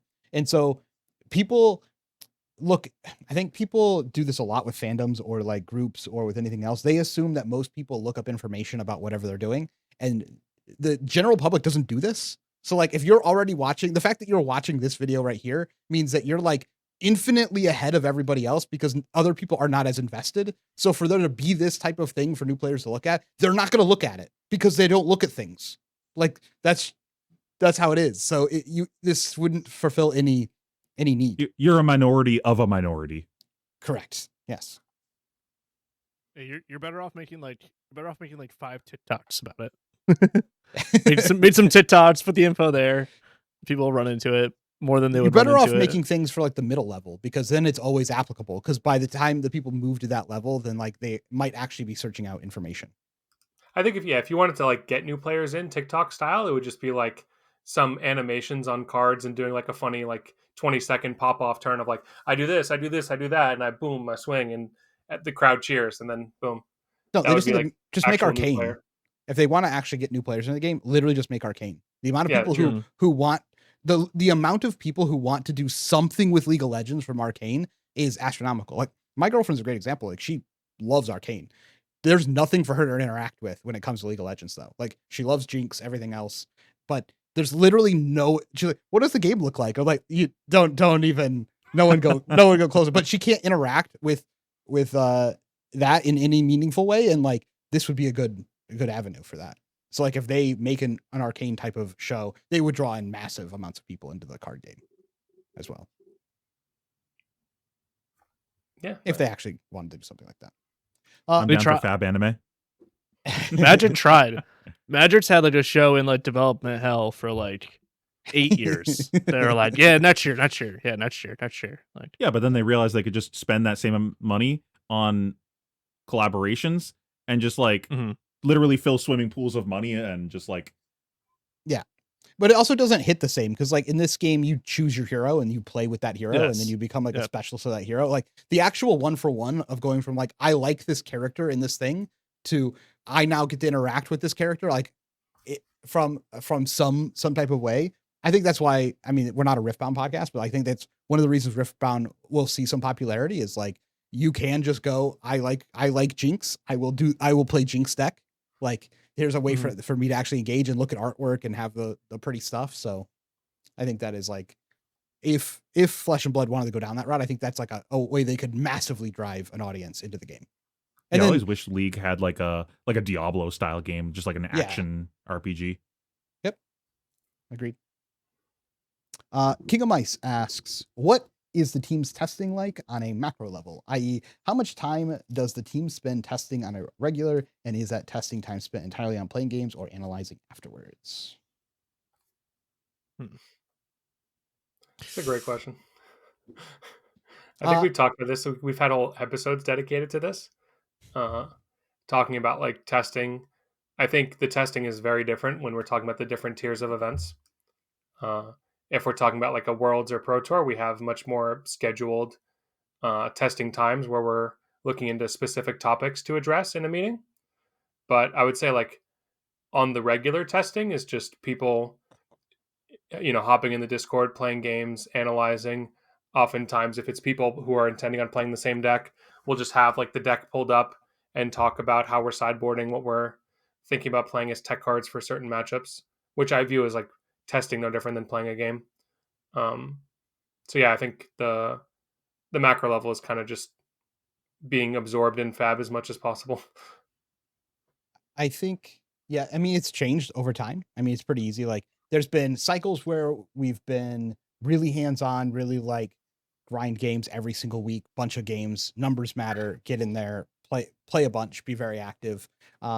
And then like the thing about the Runaways is we're constantly trying to re-event how we do practice and training for cycles, because that's the only thing you can really control in a card game. You can control your actions during the tournament and you can control your prep for the tournament, and you can control your deck choice. And so like you need to hit every single one of these facets as much as you can, because you can't control like the order of the cards, and you can't control your matchups, and you can't control what happens during the tournament in a lot of those aspects. So you're constantly trying to reinvent the things that you can control. I will say there's been times where we're grinding a ton of games. There's been times where we said quality of games matters over quantity of games. I would say lately, I think some people aren't playing enough games, and that's something that we should probably get back to, is playing more games. But as I've been breaking down data across Talishar, I have found that people just don't play the game enough in general. I think currently for one, how good some players are, and then two, how juiced the tournaments are cash wise. I legitimately don't feel like people are putting in the correct amount of time. Quite often when I was looking up Gravy versus Slippy matches, and I'm looking up like every Gravy match where Gravy has run Snag, and every match where Slippy has ran Red Bonds of Attraction, and then I get like 60 results in the last 30 days. I'm like, that is not enough games that have been played across the entire everybody. That's every single person. I'm like, that people just aren't playing the game. Like, if you look at that, I think when you actually start digging through data on games that are what we call real games, or games that are like obviously purposely tested, you will find that I don't think anyone is playing enough games for the most part. Obviously there are some real grinders out there. And there is a good balance between number of games played and quality of games and review time. All of these things are important to balance. But that has just been my feeling lately.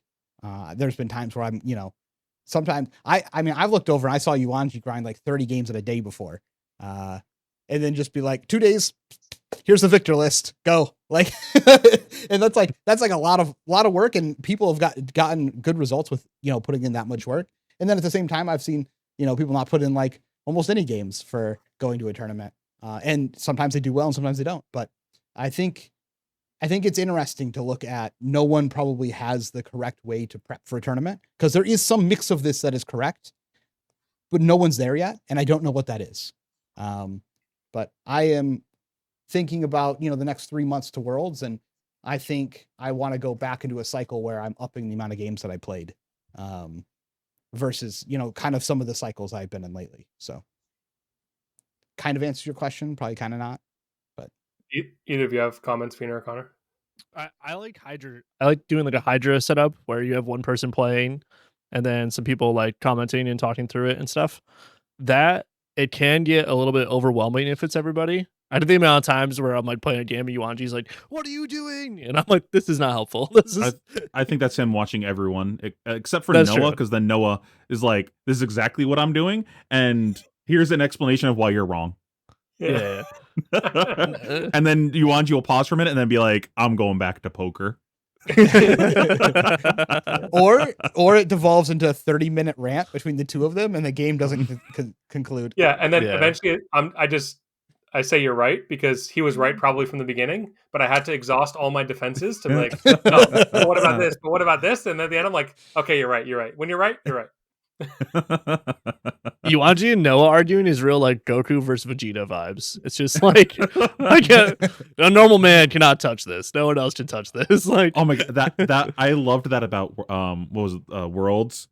I just kept joining the call when I would see the two of you in it, just to like eat popcorn and listen to the two Just of you talking about Viscerai for 8 hours. It was content. It worked good. It went good. Clearly, there was something there. Clearly, we need to isolate whatever happened there and make that our process. Yeah. Mm-hmm. More poker. Perfect. But I mean, as far as I go on this, I'm as people see on stream, like I'm trying to put in more time and more effort, because I do not test enough, so I'm trying to work on that for this particular event. Trying to take Worlds pretty seriously. Yep. Yeah, I think one last thing is I've tried to make it a habit for myself to play every matchup. This has been like a huge drawback for me, like personally, is that almost every tournament, one of my losses is just after the match, I know exactly how I could have won. It was super funny. I messaged Fino maybe 8 hours before they made the announcement that top 8 was going to be best of 3, where I was like, dude, if FAB was best of 3, I would win every tournament. And then LSS is like, all right, bet. It's best of 3 now. Are you actually going to win the tournament? But yeah, I've always felt that like I lose game 1 and I'm like, wow, I know exactly how I would win if we got the run back. But in FAB, in Swiss, it's best of 1, so you don't get that chance. So I'm trying to make that game 1 happen more often in my prep than in the actual tournament. I've weirdly never had that problem. I'm good at like figuring it out on the fly. I figure it out, but I'm like down a bunch in the game already, and sometimes it's too late. I'm like, maybe I shouldn't have blocked with these cards. Like maybe this game actually goes second cycle, and like I need to actually have them in my deck, but it's too late. Bryn asks, on a different podcast, the hosts, were having an argument about if it's better to play the best deck or to play the deck that you love the most. A couple of episodes ago, you guys talked about how the best deck in this game can be the most complicated, and that's not always the best choice if you're not a 5-head. It seems that the best choice for a tournament is some mixture of a bet on what will be good into the meta and what you're practiced and happy to play. Do you have a formula for this, or is this something that comes back to vibes? Does it say illusionist or necromancer? I'm a simple man. I'm even simpler, dude. I got one class. That's it. I got one speed. One speed and it's fast. Yeah, we're going to 0 to 60, dude. We're doing it. I mean, being yeah, no 50. I have 50'd before. Don't you worry, but not lately. But that's probably why it took so long to get the calling top 8. I mean, I think that being familiar with a hero is a really big benefit that you can't do it quickly or whatever, you know what I mean? Like it can only come from playing something for a long, long time. So it's a benefit that you kind of, once you're in on it, you kind of just have to stay on it. I think like if you have played this deck for 3 months and it hasn't like, and you're getting a lot better at it and everything, like you'll be much better month 6th or 9 of playing the deck or whatever. So I think that is a legitimate pathway to go about it. But I think it has to be a style deck that rewards like more complicated play lines, like or like basically like an engine deck where you're managing your own plan. You know what I mean? Like an illusionist, a necromancer, a mech kind of thing, where it's this like cohesive plan you have to put together. That kind of thing benefits a lot more than like if you're playing Victor and it's like pretty normal flesh and Month blood. 9 of Slippy is not going to look much different than week 2 of Slippy. I'm just going to point that out. Exactly. I think the context of this question, because I watched, it was Arsenal Pass like 3 episodes back, where Ponkic was basically saying like, I get more wins by releasing happy brain chemicals, and Hayden's like, I get more wins by putting good cardboard cards in my deck and playing them. This was kind of like the dynamic of the two. My feeling is that I'm on Hayden's court of like play the deck that is objectively better as opposed to playing something you like, because I think winning is the thing that card game players should like the most. And if you win more with the deck, you can then produce more of the dopamine. But I think that the only caveat to this is if you're trying to prep for a tournament where you know it's just like literally impossible for you to learn the best deck at an adequate skill level to make it be the actual best deck. Like maybe in an objective reality it's the best, but based on like what you were saying, Connor, like you've been spending all your time playing this other deck, so you can't just swap over in 1 month and become the Pro Tour champion on what, you know, the outside observer would say is the quote unquote best deck.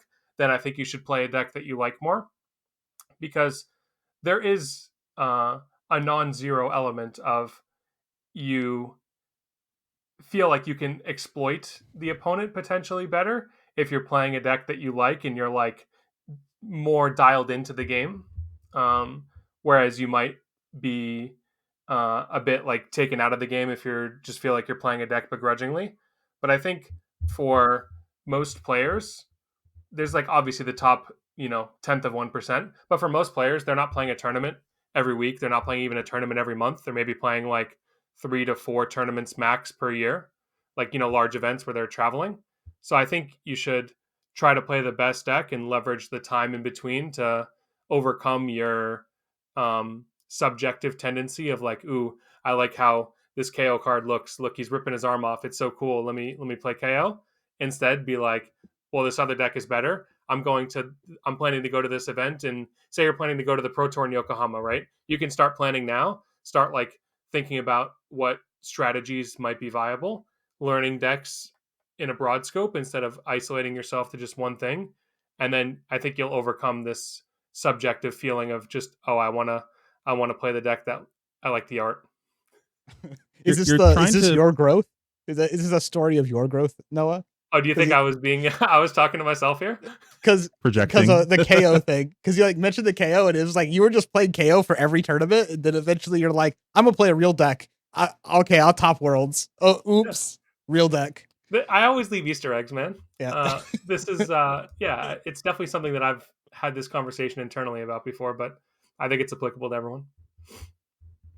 It wasn't about liking the cards with me. It was more about like the feeling like, oh, I should just play a deck that I know how to play well, as opposed to learning something new. You're trying to play a deck that you think is going to give you the highest percentage chance to win. I think the playing a deck because you like it is like kind of reductive to what it actually is. Like, for example, I play typically the illusionist things because I think that gives me the highest percentage chance to win. But when I don't think that's the case, I'm not like blinders on and I will keep playing that ignorantly. Like I do switch decks sometimes. Like, oh, I think Azalea is going to give me the highest chance to win. I think Aurora is going to give me the highest chance to win. I will switch. I will play the better deck. I switched to Lexi when that deck was at its peak. I switched back to Dromai eventually because I figured out how to play that matchup. And I was like, wait, I actually have an edge here. I think this gives me the higher chance to win. Now, that has multiple things. It can be, do I feel more experience on this deck, therefore it gives me a higher chance to win? Do I think it's just the best pick for this event? Do I think it's the best deck in the game? Do I not have the prep time that I need to do it? There's like a lot of different factors that you're looking at, but ultimately all you're trying to do is say, what gives me the highest chance to do well at this event? You should not just play a deck because you go, ook, I like the character on the card. That's just not a recipe for success. You might have a better time, but it's But even still, like we're talking about like tournaments here. We're not talking about like the armory you go to every week. Sure, play the deck Yeah. that gives you joy at your armory every week. But if you're flying across the world to go play in a tournament, play the deck that lets you win. Boom, clip it. No, I agree with all of the things that were said. I mean, that's why I played Slippy at KC and not Gravy, because, and I was very happy with that choice. If I would go back, I'd make the same choice and I put the same sigils in the deck. This is why you should play maybe Slippy instead of Riptide, right? Yeah, exactly. Yeah. Instead of Vincent, you know. Mike, oh, do you have something to say? I was just going to say, I do think that also, like, instead of it just being like a specific hero, if you have a style of deck you like if you like Ninja or like just like that kind of like whatever the best aggro deck is, like bounce around between that kind of archetype that you have a preference for. Like my friends will send me deck lists in any game and be like, this is a Connor deck. It just means like it's a downhill aggro deck that's like has some kind of other plans, but it's mostly downhill aggro. Like find whatever your thing is or whatever it'll find you most of the time. And then like whatever the current version of that thing is, like play that, you know, like so if you used to play Noob, now play Slippy or whatever. Like it's kind of like you're not changing, you're not like just stuck to I'm gonna play Fi to say like Fi. It's like I like these assertive aggro decks or whatever. I think that'll help people a lot too. This is why I don't like Prism, because like it's not that I like Illusionist, it's that I like that board state control style of grindy gameplay, and New Prism isn't that. So it's not head down, I'm going to play Illusionist, it's I'm going to play that style of deck. Mike at Blockout Party asks, what was everyone's experience with Master Pack Guardian Crack Shuffle and Play? Do you think LSS will continue making this type of set? Oof, I hope not. I have never played Crack Shuffle Play. So I have no this is cool. the one time we should have had Dan on, dude. I know he's a Crack Shuffle Play enjoyer. He was like fiending over Bright Light's Crack Shuffle Play back in the day. Instead of answering this, I will do the seldom seen ask the viewer a question. Hey, Mike from Blockout Party, when's your next video? I'm really looking forward to it. Yeah. Yeah, he used to ask the questions too. I don't know if it was Mike or if I think it was Mike. He used to ask the questions about like flavor text too. That would always stump me. Yeah. Those were pretty cool. We can bring that back too. If you're not going to make a video, at least have a segment on our video. But I think in general, like Mastery Pack Guardian as a set, it was just pretty well known that it was doomed from the start, right? It got delayed like 6 months. We finally got it. It had like 2 cards in it that are real cards. So I think, you shaking your head? It has a lot more cards than that are real. Not if you ask Twitter. In terms of cards that have made an impact on the game already, it's basically just like Daily Grind and Test of Iron Grip is what I was thinking. Like, sure, the Volta cards are cool, but they're not real until Chum changes. Sure. I think there's a lot of good stuff in there. It's just like its timing was really bad. If this stuff came out like when it was supposed to come out, I think people would look at this pack a lot differently. Yeah, of course, yeah. That's what I'm saying. It was doomed from the start. So I think they probably will continue making this type of set, but I'm not crazy about it. There's a question we're going to get to later about type and amount of products, so I'll talk more about it then. But yeah, in general, my question is this type of product actually good for the target audience of what it is? Because like this is supposed to be like a good like, hey, try this out to get into Fab type of thing, right? Is it? Is this actually being? I thought that's what Smash Palace was. Is it not also that? I don't know. Like, you can have more than one new player focused product, right? You're right. This was like this was intended for people who like Guardian, who want to who just want to play Guardian, because, and this is not talked about a lot, if you don't have these commons and rares that are in the deck, they're really good to pick up. Like just the Crack Shuffle play aspect. Not talking about like the cards existing as like pieces that you can buy. Just the Crack Shuffle. Like, is this actually a thing that people of that target demo actually consume and enjoy? Because I don't know people that are just like frothing at the mouth for this, and I don't interact with enough new players that like would want to do that. Because most new players that I interact with are like, I want to play the constructed whatever. Like, I got into this game to play this, and I want to do this. I don't. I've interacted with very few new players that are like, I am not interested in this constructed format. Let's draft. Let me try this stuff out. So I don't know. I'm curious to see if that's like actually an audience being served there. I'm curious the archetype of person who says, I want to just get thrown random cards and play them. Maybe that's someone that exists, but I would think people want to start. Usually people ask, like whenever I interact with a new player, they're asking like, hey, I got this like Rosetta Blitz Precon pack. Let's play like these two heroes. Something like this, where it's like LSS constructed this as a pre-constructed deck with a game plan. So like we can try this out. I'll try out this hero. Maybe I don't like this hero. Okay, I play a different pre-constructed deck compared to just like here's some random bananas and go have fun. It's also like information overload, right? Yeah, exactly. You have to parse all these cards. They're like your deck might just be bad, but you don't know that because like you didn't like build it right. You could just have more like way too many reds than you would normally in a Guardian deck. This kind of thing. Yeah, almost. Which is every the other new question. player- Like, is that not the target demo then? Like, is the target demo like newer players to try to intro them to the game, or is it a different demo? I don't know who this is for. I agree. And almost every new player that I see that comes to locals, they just pick up an armory deck. Like they grab a armory deck of something that looks cool to them, and they just play that armory deck for like the next month.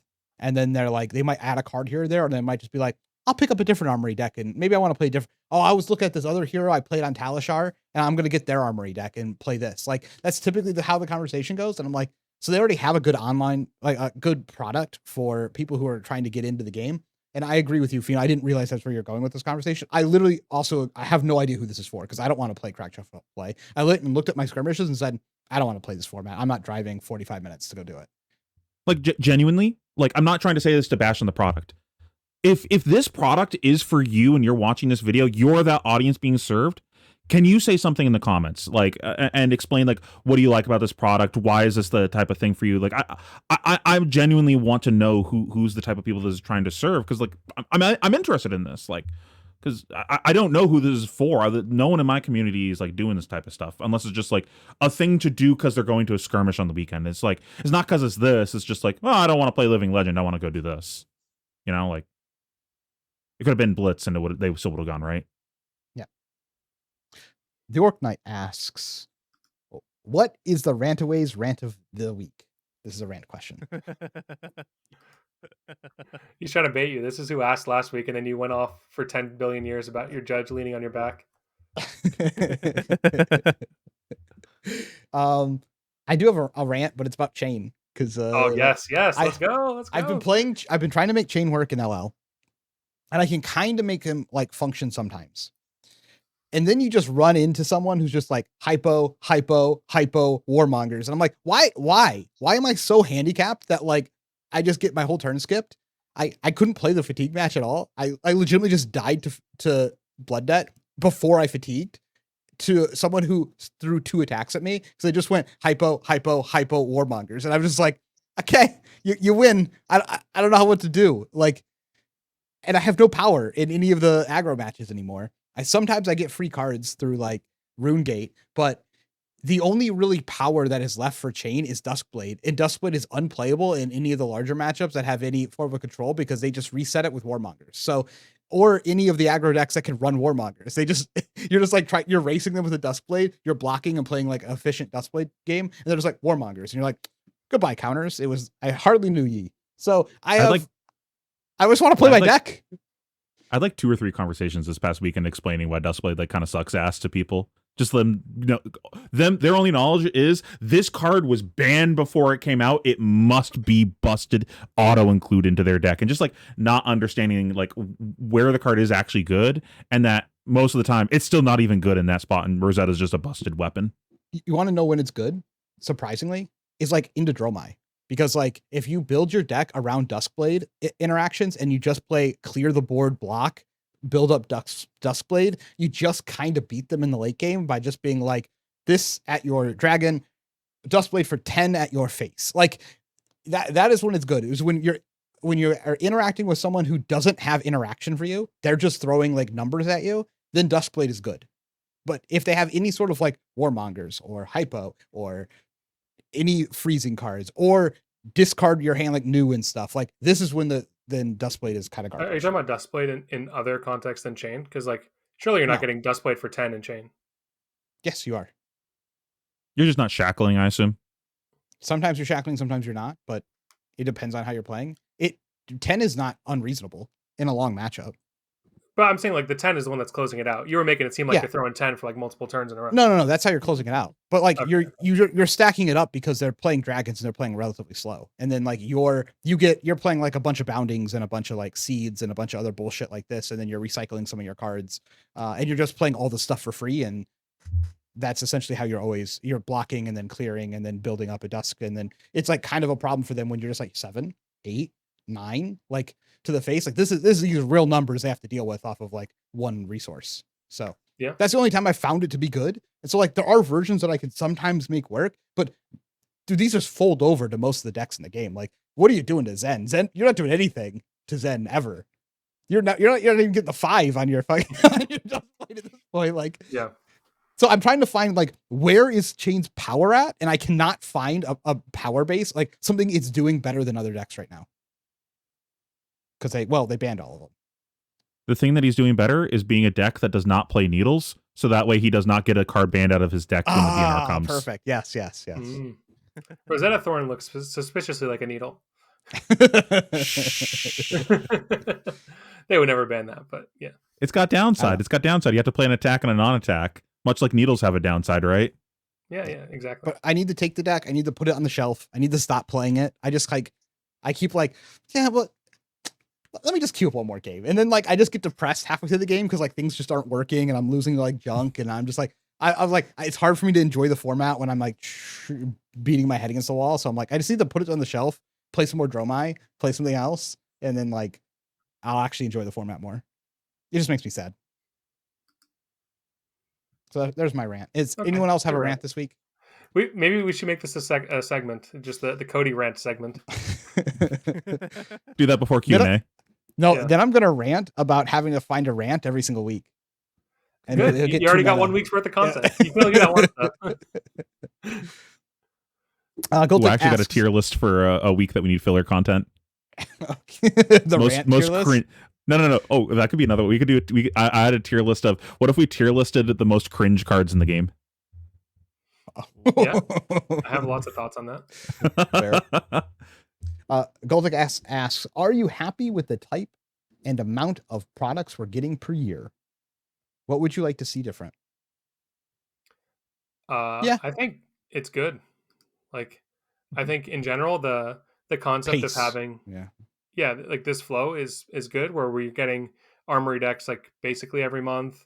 We're getting like the core sets kind of somewhat tied to majors.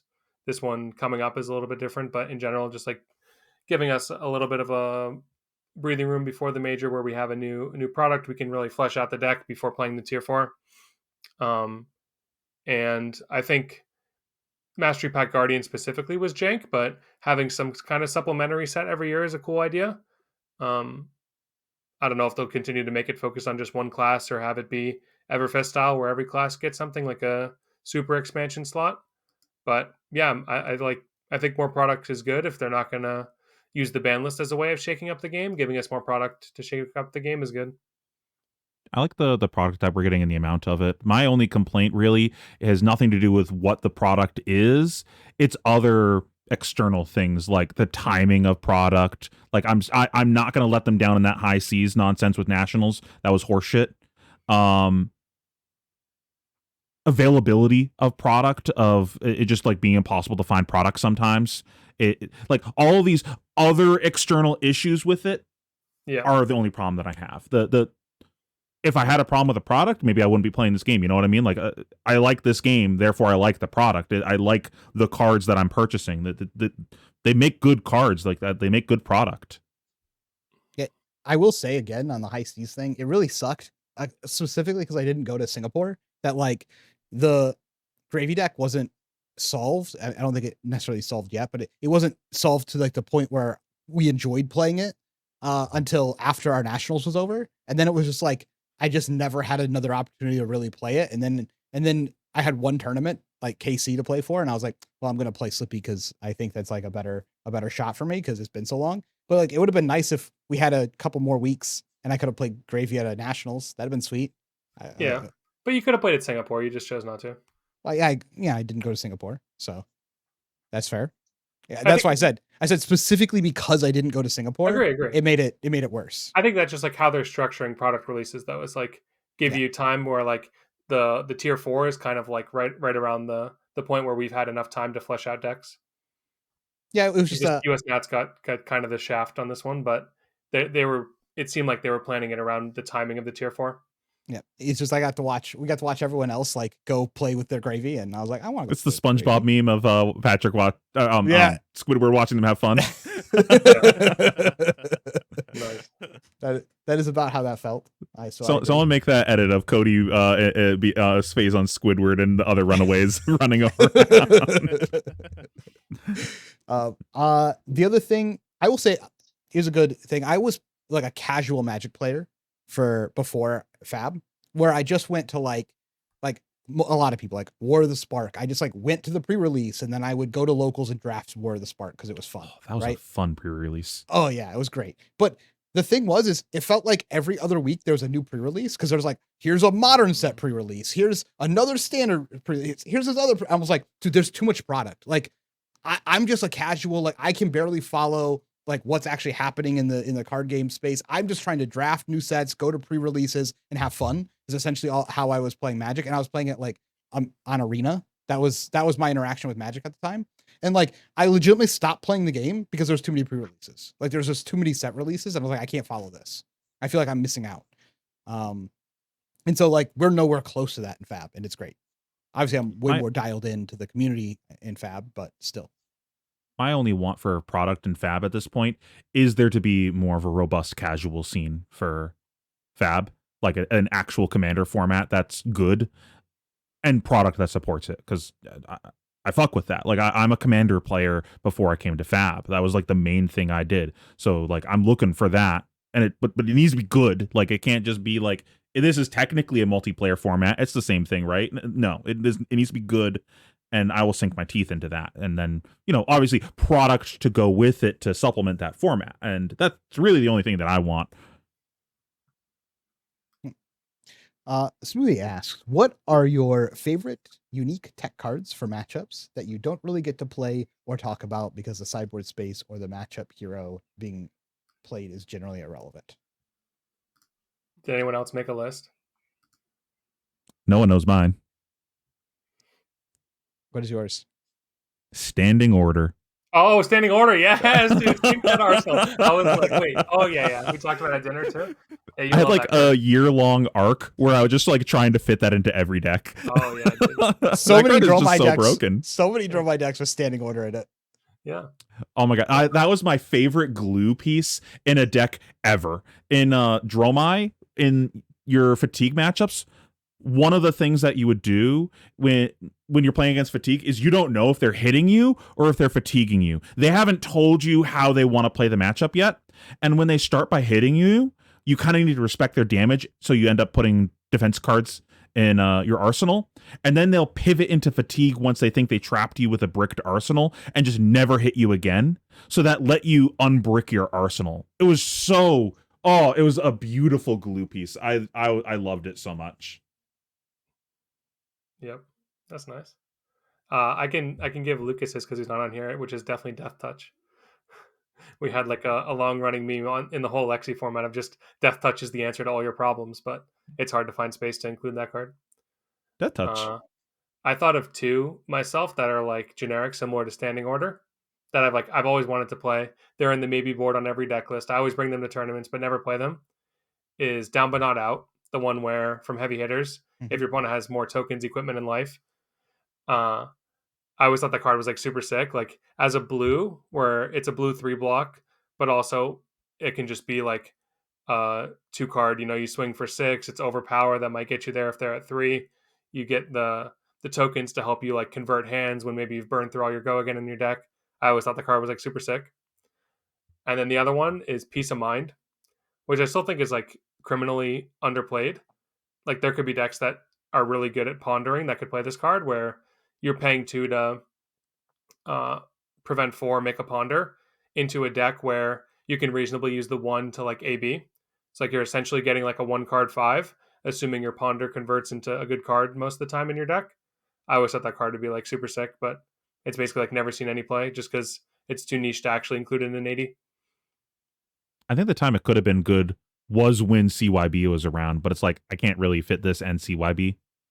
Yeah, it's too taxing on like having to play all these 2 costs. Oldham did play it for a little bit, I think, when he was playing the Crown of Seeds Rampart, because you could, reasonably add in the one. The fatigue version of. Yeah, exactly. They played that card, but I always thought it would be good in like other decks. Imagine in Florian, dude, you make 2 Ponders. Surely one of them will be good. No, it won't.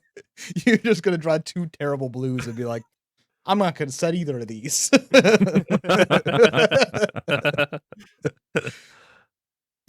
Gravy might be a deck that could use that. Peace of mind. Yeah. High blue count. I'm fine arsenaling almost every card in the deck. It just allies that I don't, right? Yeah, it could be cool.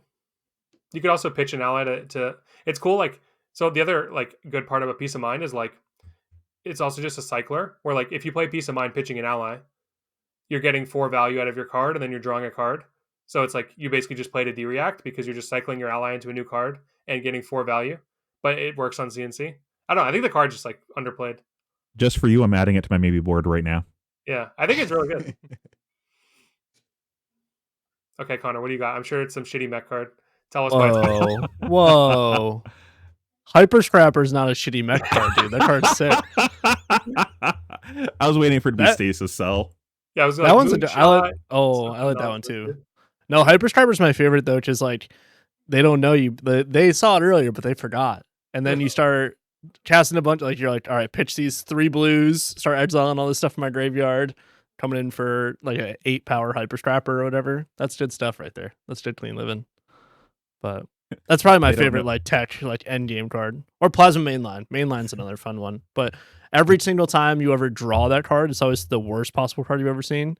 But if you ever get to like spark it into play, it's awesome. But man, you put that card in every goddamn deck. Mainline? Oh yeah. I watched you throw like half of your games just by it being in your deck. Mm-hmm. You're like I'm so far ahead. Any 4 cards is great, and then you draw a Plasma Mainline, and you're like, oh, not this. Oh one. no, this was not one of them.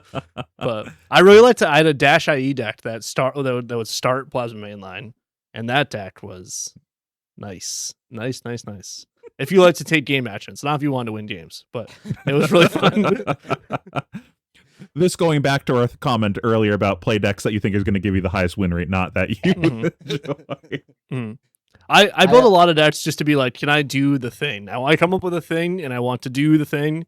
The win rate, not part of the conversation. Since it says that you don't get to talk about, I talk about Sigil every week, I will pick a different tech card.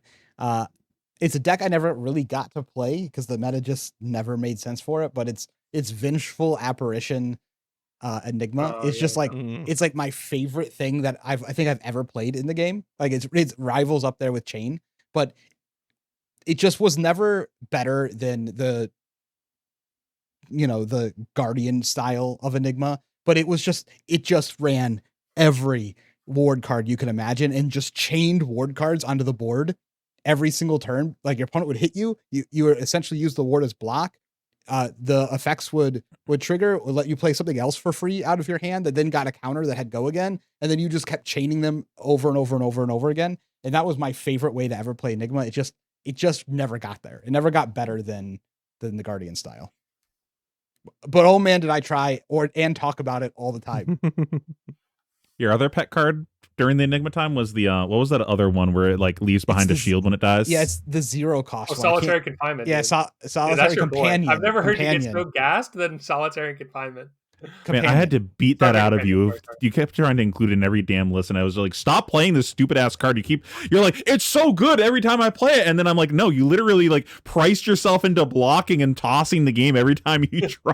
Dude, I love that card. You could have just thrown a Phantasmaclasm, but instead you blocked with it. Yeah, because it blocked for 3. It's more value this way. Dude, I love Solitary Companion.